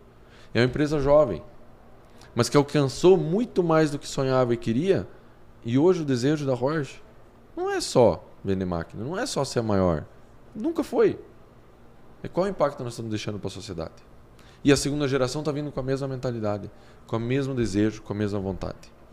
E quais mentores você já teve na sua vida e você já tem mentorados hoje abaixo de você? Eu diria que tem vários, né? E eu não diria que a gente precisa ter um mentor que vai te ensinar tudo, que vai te direcionar em tudo, né? Mas eu busco ter pessoas, e a Bíblia fala sobre isso. Ter Caixinhas pessoas diferentes. E você precisa ter conselheiros. Pessoas em que você pode ligar, fazer uma ligação e fazer uma pergunta. Boa. Ou simplesmente desabafar aquilo que você está vivendo e a pessoa pode até fazer a pergunta de volta para você. E a família Horsch faz muito isso. Tem situações que eu estou na dúvida, tomo uma decisão A ou B. Ligo para um deles e falo, olha, estou com essa situação assim, assim. O que eu faço? Ele, o que você pensou em fazer? Pensei em fazer isso. Então faça. Se der errado, nós estamos juntos. E eu acho que é sobre isso. E eu faço isso com algumas pessoas também. É desafiador. Se eu pegar o perfil, a base, a raiz do alemão, do menonita, faz isso, faz isso, faz isso. E às vezes eu faço. Eu sempre tenho que voltar atrás e dizer, opa, eu preciso também que a pessoa desenvolva e que ela queira seguir o caminho que ela decidiu seguir. E assim os alemães fazem muito. Então, eu diria que com eles são excelentes mentores nesse sentido. E o C12, voltando para o C12, também é um suporte muito grande. Porque existe um termo, no passado, muita gente fala, a função de CEO, o C-Level, é uma função muito isolada, ou você não tem com quem contar, você está sozinho. E o slogan no passado do C12 era: você não precisa estar sozinho no topo. Que legal. Você não precisa. Você vai ter que tomar decisão. Você vai ter que viver com aquela consequência. Mas você pode ter pessoas para compartilhar. E às vezes é no grupo de WhatsApp. Galera, tô com uma situação assim hoje. Caramba. Vocês já passaram por algo parecido? Tô louco. Vocês têm uma dica? Vocês têm uma orientação? Ou liga. Cara, esse cara vai poder me ajudar. Liga e troca uma ideia. Isso é o grupo, ele é fechado? Como é que funciona? Entra por indicação? Qual que é o requisito? Ele entra por indicação, sim, mas qualquer hoje município, qualquer lugar do Brasil que quiser montar um grupo do C12, ele pode montar, né? Tem um processo de seleção de chair, que é o líder desse Sim. grupo. Tem todo um trabalho para a formação dele. Mas ele é um grupo fechado por quê? Para Sim. você compartilhar situações da tua vida pessoal, da tua vida familiar ou do teu negócio, você precisa confiar que aquele ambiente Sim. é seguro. Sim. Então, por isso são as mesmas pessoas. E, por exemplo, eu estou há quase 5 anos nesse projeto. As pessoas que estão caminhando comigo há 5 anos, elas cresceram junto comigo e elas conhecem a minha empresa, o meu negócio, o próximo passo. Conseguem, no momento de fazer uma provocação, conseguem ser extremamente assertivos. Vou dar um exemplo lá. Por exemplo, estou com nota baixa em descanso e pausa. Que é algo desafiador hoje. Com essa rotina, com essa loucura, quando que eu descanso? Então tem um método até de análise já. Claro, mas se eu 5 meses eu falo, tá baixo esse mês, descanso e pausa, um deles vai levantar a mão e falar, cara, quando que você vai descansar, pô? mas é justo sobre isso. Isso é bom, né, meu? É bíblico, pô. É bíblico, com certeza. Exortai-vos uns aos outros. Confessai-vos os seus pecados uns aos outros também. Mas o pecado, no caso aqui, não tá descansando, bicho. Ou Legal. família, ou finanças pessoais, enfim. As áreas todas. Se você Quais são as áreas? Você mencionou por exemplos aqui, mas tem como você citar todas as áreas que vocês atacam aí? Casamento, nessa avaliação do ser humano, da pessoa no primeiro momento, casamento, família, discipulando outros, comunidade bíblica, caminhada com Deus, finanças pessoais, descanso e pausa e exercício e nutrição. Tá com a vida equilibrada? Essa é a pergunta. Mas que dúvida que não, né? E você falou que corre e vai na banheira de gelo. Foi um chute, foi assertivo aqui. Quando você começou a ter hábitos saudáveis, que é outro grande desafio que muitos CEOs dizem, né? Falar, é muito difícil, trabalha até mais tarde e tal. Óbvio que quem quer consegue, né? Mas você teve problema em relacionar a tua saúde, né, nesse período da tua vida? Teve algum momento que você passou do peso ou tipo não estava tão bem de saúde, ou sempre foi um corredor nato, um esportista? Não. Sempre fui gordo. Sempre fui gordinho. Sempre lutei com... E tenho clareza... Você foi gordinho? Há um ano... Você que tá vendo no YouTube, tá vendo, o Rodrigo tá fininho, cara. Mas se você olhar no YouTube, você vai ver uns Rodrigos diferentes. Ah, é? Entendeu? Bastante. Que legal, meu. Mas o fato é assim, eu tive um outro problema de saúde que eu tive que tratar e como consequência emagreci e tô correndo, né? Mas você não fez bariátrica não, eu né? Fiz. Então beleza. Beleza, daí pode, né? Não, mas não. Porque tem muito cara que faz e tem dois caminhos, né? Tem cara que fica muito mal, claro. Tem cara que engorda. Não é um caminho fácil. Porque é muito psicológico. Por isso que eu falei, né? você não fez não, depois. porque, é difícil, cara. Não, mas é uma decisão... Pós-operatório. Mas tem um primo que fez que, infelizmente... O meu pós-operatório foi muito simples. Porque você precisa tomar a decisão. Então você não foi gordinho, né? Outro comentário... Não, é assim, ó. E é bem claro, eu tenho um problema vascular, né? Um defeito de fabricação, né? Genético. E foi muito prejudicado pelo excesso de peso e falta de exercício. Né? E aí, há um ano atrás, exatamente, na AgriShow, eu pesava 35 quilos a mais.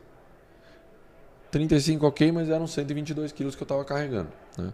E o médico me deu 2 opções.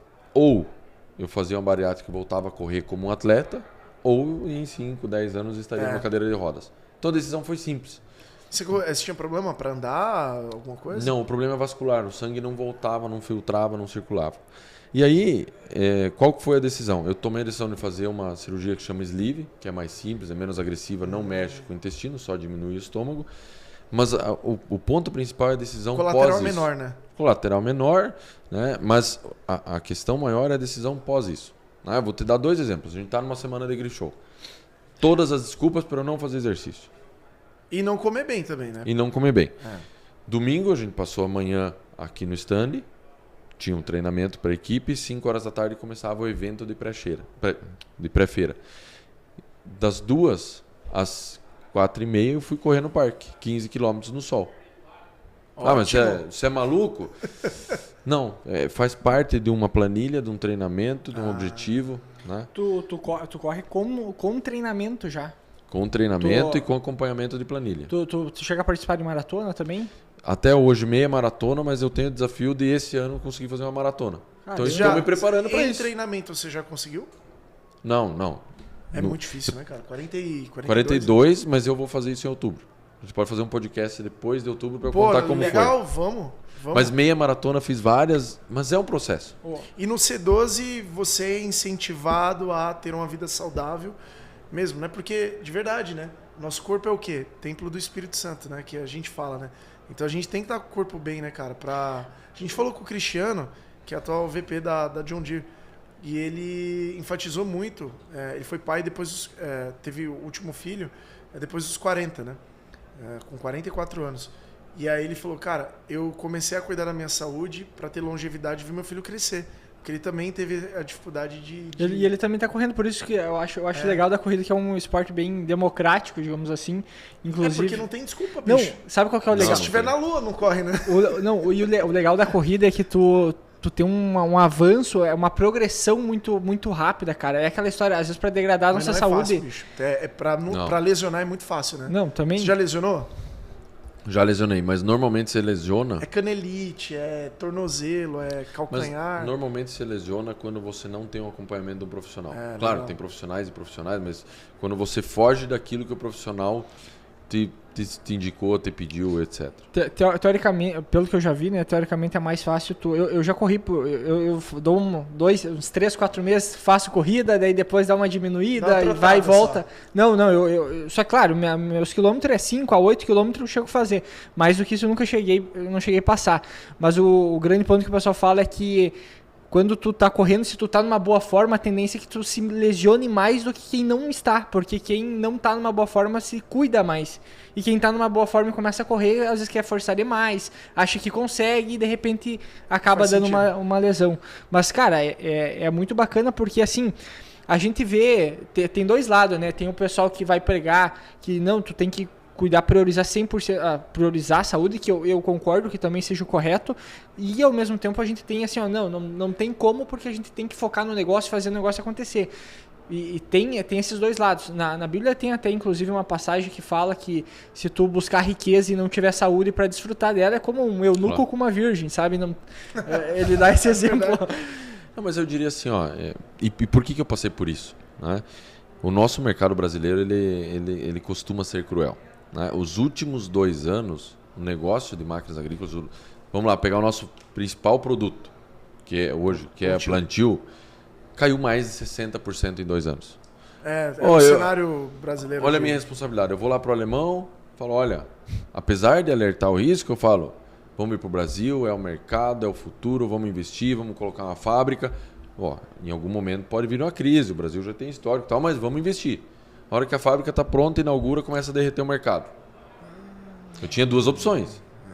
Ou olhar o mercado cair junto com ele, ou ir para o campo para não deixar a peteca cair. E aí junto, claro, com todo o meu time, com todos os concessionários, a gente trabalhou muito forte. E os últimos 2 anos, em vez de cair, a gente cresceu. Parabéns. O nosso market share cresceu bastante nos últimos 2 anos. Mas eu passei 2 anos viajando todas as semanas. E aí, meu amigo, o corpo... Por falha minha, não priorizei a minha saúde. Mas tu acha que pensando num cenário assim, por exemplo, não, agora é a hora, tem que focar aqui no trabalho, fazer o negócio acontecer, tu acha que teria ainda mesmo numa situação assim, ter como equilibrar? Tem, só que você tem que decidir. Eu não priorizei. Mas se eu não cuido, porque sempre você vai ter um momento desafiador em alguma área, em alguma situação. Sim. Então se eu passo 2 anos cuidando da saúde, 2 anos não cuidando, 2 anos cuidando, 2 anos... Não, gente. Sim. Em algum momento a conta vai vir. Então claro que você pode diminuir a intensidade. É um ano muito difícil, eu não vou fazer prova. Um ano muito complexo, eu não vou fazer uma prova muito Mas o Rodrigo do ano passado era um cara também que tinha algum tipo de... descontava na comida, ansiedade, ou comia só mal e não praticava exercício. Eu não diria que descontava, porque o desafio, quando você viaja todo dia, você tá com o cliente, tá no campo todo dia, gente, é comer bem todo dia. É comer bem todo dia, no café da manhã, no almoço e na janta. Pelo menos as 3 refeições. E tem gente que não sabe, né? Até porque não tem problema com peso. Mas, bicho, muitos obesos e pessoas até acima do peso, a jornada de alimentação dela é muito longa. Ela fica muito tempo sem comer. Aí no momento que ele vai comer, que ele come demais e come muita caloria, o corpo não... Mas eu diria assim, ó, meus avós, eles eram obesos, né? Então eu desde criança, desde pequeno, tenho uma predisposição. Mas é uma questão muito clara de decisão, né? Essa cirurgia mesmo, eu converso com muitas pessoas e discuto prós, contras. Claro que tem um peso, eu diria, eu gostaria de ter feito diferente. Eu não tive tempo. Porque quando eu cheguei à conclusão era muito tarde. Mas o fato é que 90% das pessoas faz uma cirurgia nesse sentido depois que está com 150, 170 quilos. É isso aí. Porque já foi o boi com a corda. Teria que ter feito antes. Ou decide e muda, claro que tem medicamento, tem várias situações que ajudam. Ou decide e muda antes, ou lá no final você não vai ter opção. Uma coisa que eu percebia bastante era... Teve uma época que eu nem bebendo, não estava mais bebendo, assim, estava tentando focar um pouco em atividade física, tentar melhorar nesse aspecto. E uma das coisas que eu percebia era que parecia que o cara começava a ter mais lucidez e pensar até melhor. Tu encontra a diferença também em relação à tua performance no trabalho com a tua saúde melhorada? Claro, não só a saúde, a corrida ela me ajuda, porque o momento da corrida são lá 10 km. Amanhã cedo eu vou correr 10 km, estão convidados para correr 10 km amanhã cedo. Dá para correr de botina? Dá. Mas é assim, é o meu momento. Eu sempre brinco, eu faço uma reunião comigo mesmo. Sim. É onde eu coloco os pensamentos em alinhamento, reflito como foi o dia anterior, o que eu tenho para fazer nesse dia. Eu não estou só olhando para frente e correndo. Existe uma reflexão no momento da corrida. E é um momento, é 1 hora sem interrupção. Eu estou me concentrando para correr, estou me concentrando para não cair, óbvio. Mas é um momento que não toca o telefone, que não chega um WhatsApp, que eu estou concentrado eu comigo mesmo. Eu li um artigo, inclusive, você menciona, e é muito legal, a gente nunca cria nada, a gente empurra a roda, né? Nem sempre a gente está criando a roda, né? Claro. Esse movimento, ele é bastante, inclusive fora do C12, movimentos cristãos, ele é um movimento wellness, está crescendo no mundo todo. E aí o Benchimol, ele relata, no dia que ele vendeu a empresa pro Itaú, a XP, ele foi correr, cara. Minutos antes da reunião, ele tomou um banho, chegou lá, preparadíssimo. Ele falou, cara, eu tive que correr. E foi uma reunião comigo mesmo. Você usou a mesma frase, assim, incrível. E é um exemplo, né? Porque no agro, vamos falar a verdade, né? Tem muito gordinho no agro, velho. O agro tá... Mas a gente pode mudar isso aí. Acho que a gente tem que começar um movimento. Eu me coloco nele, Rodrigo. Eu espero que na próxima entrevista que a gente tenha, eu esteja pelo menos... Vai assumir eu vou assumir. Um desafio público? Não, porque é o seguinte, eu fiz essa promessa para minha esposa. O ano passado eu perdi 20 quilos. Perfeito. Eu tava com 120. Eu cheguei a 120 alguma coisa, né? Cheguei a 102 quilos. Aí esse ano eu tô com 110, cara. Então, realmente... E é sempre a mesma desculpa, eu viajo demais, tá? Eu fiquei 26 dias na China. Mas, cara, dava para ter corrido, né? E de fato, é um exemplo ver como você... E bariátrica não salva ninguém, porque você tem que manter. Claro. Você perde rápido ali e tal, mas o corpo já volta. Eu tenho muitos amigos que fizeram bariátrica e dobraram o peso. Então, assim, não é fácil. É mais difícil, inclusive, porque... para alguns casos, aquele modelo mais antigo, né? Tem que tomar remédio e tal. Mas... Não é nem o modelo mais antigo. É porque faz um desvio no intestino e parte do alimento não passa pelo processo normal e te falta nutriente. Mas é justamente sobre isso. Até aqui resolveu. É igual na empresa. Aquilo que me trouxe até aqui não vai me levar adiante. Verdade. Então, a solução da bariátrica é exatamente essa. Ela pode ter me trazido até aqui, até esse peso. Mas para manter, não é ela que vai resolver. Já bateu 1 ano já. Bateu um ano. Legal. E assim, agora eu preciso manter. Agora eu preciso correr 40 km por semana, preciso comer de forma saudável, manter comendo pouco para manter a saúde. Boa. E manter bem. Parabéns mesmo. Vamos dar um Vamos pra liberar o nosso Eu amigo. tenho que trabalhar um pouco também. Sim. Não é só ficar proseando, né? Ontem como é que é o nome do dono da empresa mesmo? O Felipe? Não, Michael. Michael. Isso. Michael Horsch. Ontem quando nós estávamos falando com o Felipe aqui, com o Schneider, no caso, ele chegou, deu uma olhada aqui pra dentro. Deu um tchauzinho. Deu um tchauzinho, ele só pode que estavam negociando uma máquina aí pra ficarem 3 horas conversando, né? Vai sair com Um bem pedido que vai sair aqui. Mas muito legal, assim, Rodrigo, a gente tá chegando agora na finaleira aqui. Pô, bicho, de novo, você ainda tem 36 anos. Cara, 35. 35. Sensacional. 35. E esse é o ponto. Todo mundo tá no seu tempo, obviamente. Mas a gente percebeu aqui, né, Edu, que uma caminhada sem propósito é uma caminhada às cegas, né? E o que você espera do futuro da Horsch no Brasil? O que vocês sonham, né? Além de continuar todo esse lindo trabalho social, primeiramente, parabéns para você e toda a equipe da Horsch. A gente percebe, Rodrigo, o trato, tanto aqui no backstage quanto no stand aqui, a forma como as pessoas se comunicam, a forma como elas brincam, o ambiente saudável que vocês construíram, né? E o que você espera para os próximos anos, mesmo que a gente esteja vivendo num momento desafiador do agro, né? O que você sonha? O que eu sonho, e eu diria que a gente já... A pergunta sempre é se o sonho está muito distante ou se está realizando ele em partes e está sentindo a realização, né? Eu diria que a gente já está realizando o já nosso é estratégia. sonho. O sonho já é estratégia. Não sei se estratégia, pode ser, mas a gente já está vivendo o sonho. Né? A pergunta é a intensidade que ele vai se tornar. Né? Mas se eu olho para trás, esse ano a gente completa 10 anos do CNPJ no Brasil. Se alguém lá atrás perguntasse para qualquer um se estaríamos desse tamanho, se estaríamos um stand desse tamanho na AgriShow, se teríamos esse tamanho de portfólio, essa rede que nós temos, esse time que nós temos, não, jamais faria parte do nosso sonho. Então a gente deu um passo muito largo. Né? Qual que é o nosso sonho? Qual que é o sonho da Horsch? A Horsch é uma empresa de agricultores.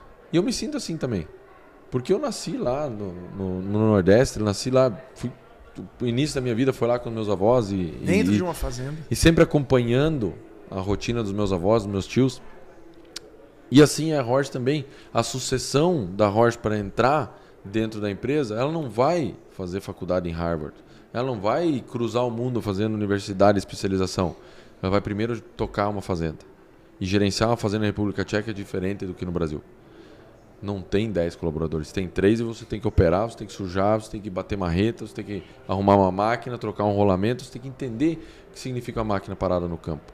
Talvez para contextualizar, eu tive uma vivência bem interessante, porque quando eu cheguei na Alemanha, os filhos do Michael Horsch foram tocar a fazenda.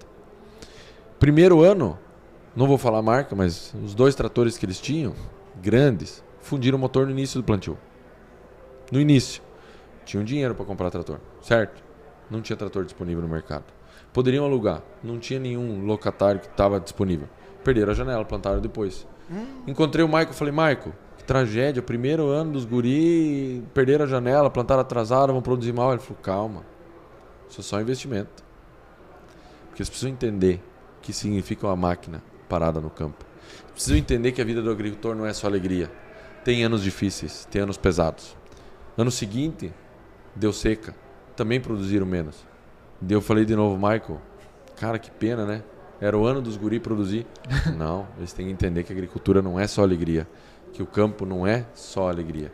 Fizeram o MBA do caos em 2 anos. Exatamente. Só que isso eu vejo perfeitamente porque eu conheço os guri antes disso e depois disso. Então qual que é o nosso sonho? É estar junto com o agricultor. Entendendo o que o agricultor precisa.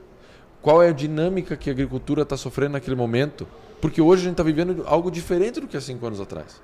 E a indústria precisa entender que nós precisamos estar alinhados com o produtor, desenvolvendo equipamento, desenvolvendo tecnologia, não só para ganhar dinheiro. Ganhar dinheiro é uma consequência, assim como o agricultor precisa, você precisa, eu preciso. Mas eu preciso desenvolver máquinas para ter uma agricultura mais saudável, uma agricultura que faça mais sentido. Né? Eu vou te dizer de diversos desafios. Hoje existem desafios em diversas áreas. A comunicação, o marketing do agro brasileiro lá fora é horrível. E se a gente não se unir, se a gente não estiver junto com o agricultor e comunicando isso e sendo uma liderança forte e relevante agora, nós vamos ter problema lá na frente.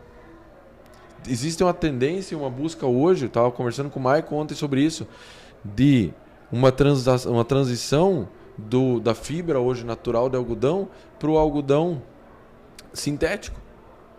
Por quê? Porque se acredita que a forma como é feito a produção de algodão no Brasil é uma tragédia. Eles acham que é igual a do outro lado lá. Mas ninguém vem para cá ver. Né? Existe a Brapa está trabalhando esse assunto de forma muito intensiva lá fora e está sofrendo com isso, obviamente. Mas o que nós temos de obrigação e de tarefa? E vamos fazer isso. Já fizemos isso com jornalista. Mas é pegar um pessoal dessa turma lá da indústria têxtil ou da moda lá da Europa e trazer para cá.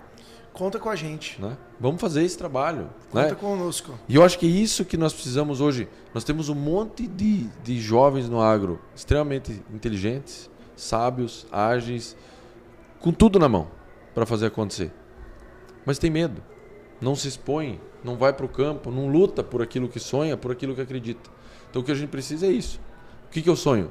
Num agro maior, mais forte, mais relevante. Olha a importância do Brasil para o agro mundial. Não, a gente vai ficar o quê? Assistindo o que está acontecendo? Nós temos que lutar por isso. Nós temos que defender essa bandeira. Maravilhoso. E conta com a gente para que a gente possa levar essa comunicação também de uma forma bem aberta, bem objetiva para essa turma. Porque um dos objetivos também da AgroIdeas, né, por isso que leva esse nome de ideias, né, é portabilizar o conhecimento de uma forma de uma pílula, que o cara possa tomar todo dia no trânsito, que ele está indo para São Paulo, o cara que está na Faria Lima, lá dentro do prédio, achando que esse discurso de ESG vai contra o agro, pelo contrário, o agro brasileiro é o agro mais sustentável e a gente tem como provar. É só você pegar e assistir um episódio aqui do AgroIdeas ou visitar o campo, porque o Brasil é um dos países que mais preserva. Claro. Quando se fala de preservação, a gente é exemplo, né? E a gente, eu acho que começou também agora, né, no Brasil, a ver um movimento muito bom, muito bonito de divulgação dos trabalhos, né? O Júlio, nosso amigo, hoje está na FenaSoja e está na AproSoja do Mato Grosso, levando o trabalho de divulgação de sustentabilidade, de produção, dos meios culturais para o mundo, né? Inclusive, eu estava participando ali perto dele, eu vi ele fazendo uma reunião, o Julinho falando com o pessoal da Europa, com um canal europeu para fazer justamente alguns reports para justamente mostrar para eles como que a gente está trabalhando. Os caras não sabiam de nada. Quando os caras vieram para cá, eles ficaram assustados. Meu Deus, a gente mentiu a vida inteira sobre vocês. Quem é que é o vilão da história? A gente não sabe. Talvez a gente um dia descubra. Mas enquanto a gente não descobriu, eu acho que esse é o nosso papel. Levar esses dados, essas imagens também do verdadeiro agro, né? Perfeito. Show. Muito... Eu acho que primeiro a gente tem que agradecer pela tua participação, pelo teu tempo aqui que tu disponibilizou para nós, agradecer a Horsch também pelo espaço do estúdio aqui para a gente estar podendo conversar. Ficou, em outro momento, quem sabe a gente tem que contar ainda a história da Horsch, porque eu acho que também é uma história bem bacana para a gente fazer. A gente pode ir em Curitiba fazer isso? Perfeito. Eu acho que tem duas coisas importantes que estão conectadas com o sonho, né? A gente pode fazer uma contando a história da Horsch, né? Boa. E contando um pouquinho do que vem pela frente. Boa. Né? Legal. Porque quando a gente fala de sonho, a gente sonha em uma agricultura melhor, uma agricultura mais saudável. Se eu olho para dentro pro stand agora, nós não temos nenhum equipamento, que faz uma só operação. Nós fazemos operações combinadas de até 5 operações em um equipamento só. Você chama operação híbrida?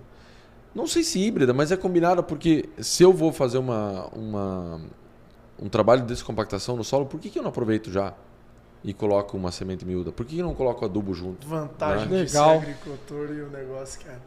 Mas isso não é só nós, isso é junto com os agricultores. Por exemplo, um equipamento foi desenvolvido e foi criado junto, em parceria com a SLC, por uma demanda deles. Né? É uma empresa que nasceu da agricultura familiar. 100%. E aí, quando a gente fala, por exemplo, toda essa questão hoje da máquina autônoma e etc., que tem muita coisa acontecendo, qual que é, no final do dia, o nosso desejo? Não é ter um robô no campo fazendo o trabalho.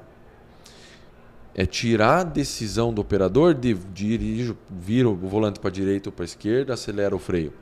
Gente, nós precisamos ter máquinas que façam isso sozinho, que eu consiga planejar com antecedência, mas que aquele operador ele esteja preparado e tecnificado para ele olhar se a máquina está regulada de tal forma e está entregando no solo aquilo que precisa para que a gente aumente a nossa produtividade e tenha o máximo de eficiência no campo. É para isso. A gente pode falar um pouquinho mais sobre isso no nosso próximo podcast. Pô, legal. Porque de fato a gente mencionou, né, Rodrigo, junto com o episódio inaugural com o Júlio e com o Edu, lá no AgroIdeas, sobre a plantadeira autônoma. E foi um sucesso de compartilhamento, porque muita gente não sabia que vocês já tinham uma plantadeira tão grande autônoma no Brasil. Cara, aquilo é fantástico. É ficção científica, né? O negócio... Tem uma maior saindo do forno agora. Ô, louco, aí, já deu spoiler. Então, meus amigos, nós estamos aqui encerrando mais uma participação da AgroIdeas e eu não queria deixar passar aqui um elogio aqui ao Rodrigo. Parece que todo episódio a gente tem que elogiar o convidado, mas, gente, é só convidado de peso. No caso, ex-peso, né? Porque o nosso amigo aqui, Rodrigo, além de atleta, um pai de família, um trabalhador, um cristão fervoroso, é também uma grande pessoa. Fiquei impressionado com a sua história, honradíssimo com o seu tempo, porque você está no momento de curva de vendas mais importante da empresa. E disponibilizar aqui quase 2 horas para nós é realmente motivo de honra. Obrigado, Rodrigo. Espero que a gente possa estar junto em mais oportunidades. Não tenho a menor dúvida. Obrigado pelo convite e pelo tempo de vocês também. Com certeza o time está trabalhando. Eu tenho dado uma espiada aqui, o stand está cheio e a galera está atendendo. Com certeza saíram negócios nesse período, mas não é. O mais importante para nós não são os negócios, não é a venda. É a caminhada junto com os agricultores no nosso país e na América do Sul, como nós somos responsáveis aqui. Mas é importante poder compartilhar um pouquinho, né, daquilo que a gente tem vivido, aquilo que a gente tem buscado, aquilo que a gente acredita. Então, obrigado pela oportunidade. Eu acho que só para nós finalizar agora, deixa uma mensagem para o pessoal. Tu teve bastante coisas que tu falou que são bastante inspiradoras. Eu acredito que vai tocar bastante pessoas que estão nos ouvindo. Para nós finalizar, uma mensagem final para o pessoal.